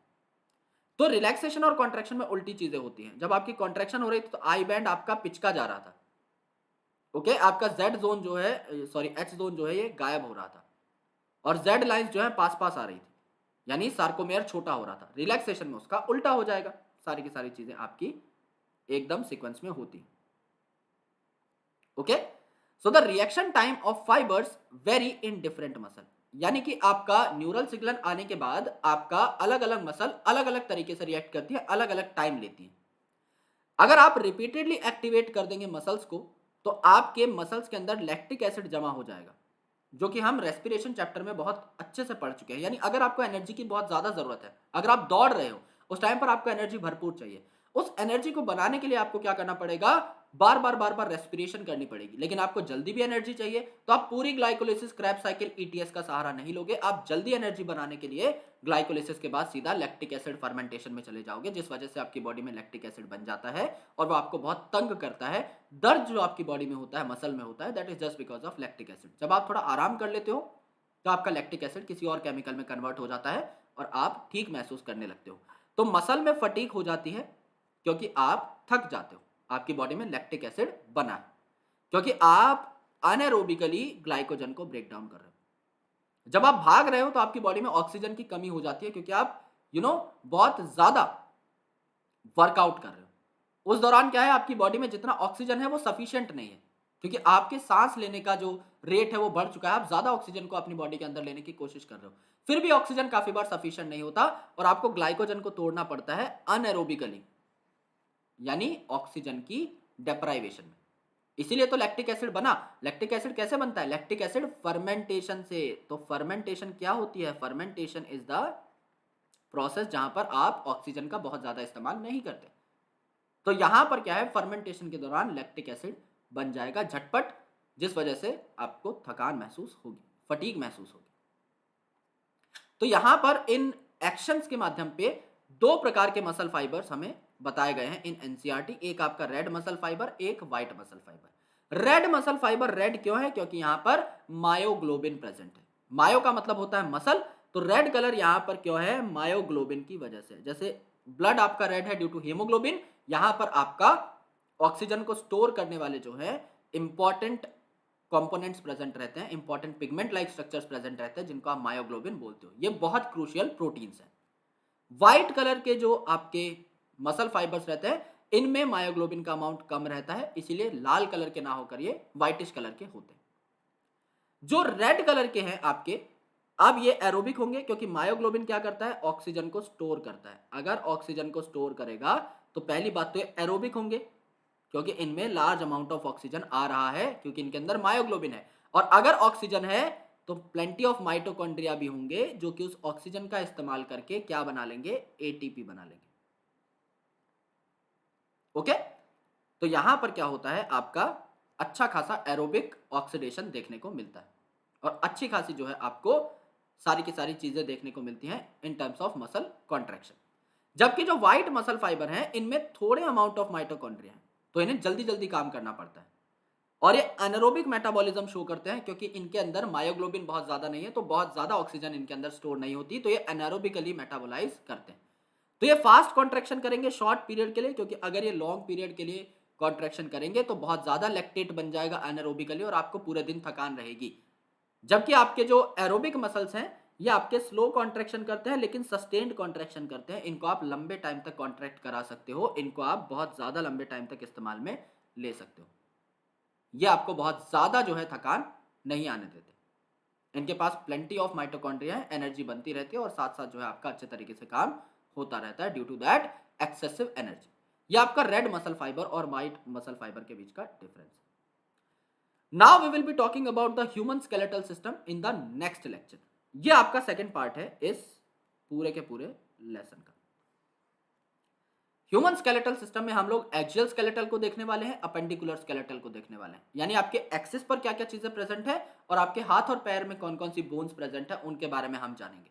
आपकी बोन्स को पढ़ने के बाद हम लोग जानेंगे आपके जॉइंट्स के बारे में, और बोन्स और जॉइंट्स को पढ़ने के बाद हम लोग जानेंगे उनके डिसऑर्डर्स के बारे में, कि माइस्थेनिया ग्रेविस क्या है, गाउट क्या है, इन सारी चीजों के बारे में भी हम समझेंगे, एंड अल्टीमेटली उसके बाद ये टॉपिक आपका कवर हो जाएगा। The most important topic over here till now was the sliding filament theory.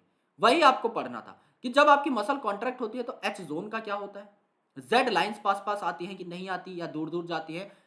जो भी आपसे क्वेश्चन पूछा जाए वो आपको इन डायग्राम्स के बेसिस पर आंसर करना होता है। That's why this chapter was important.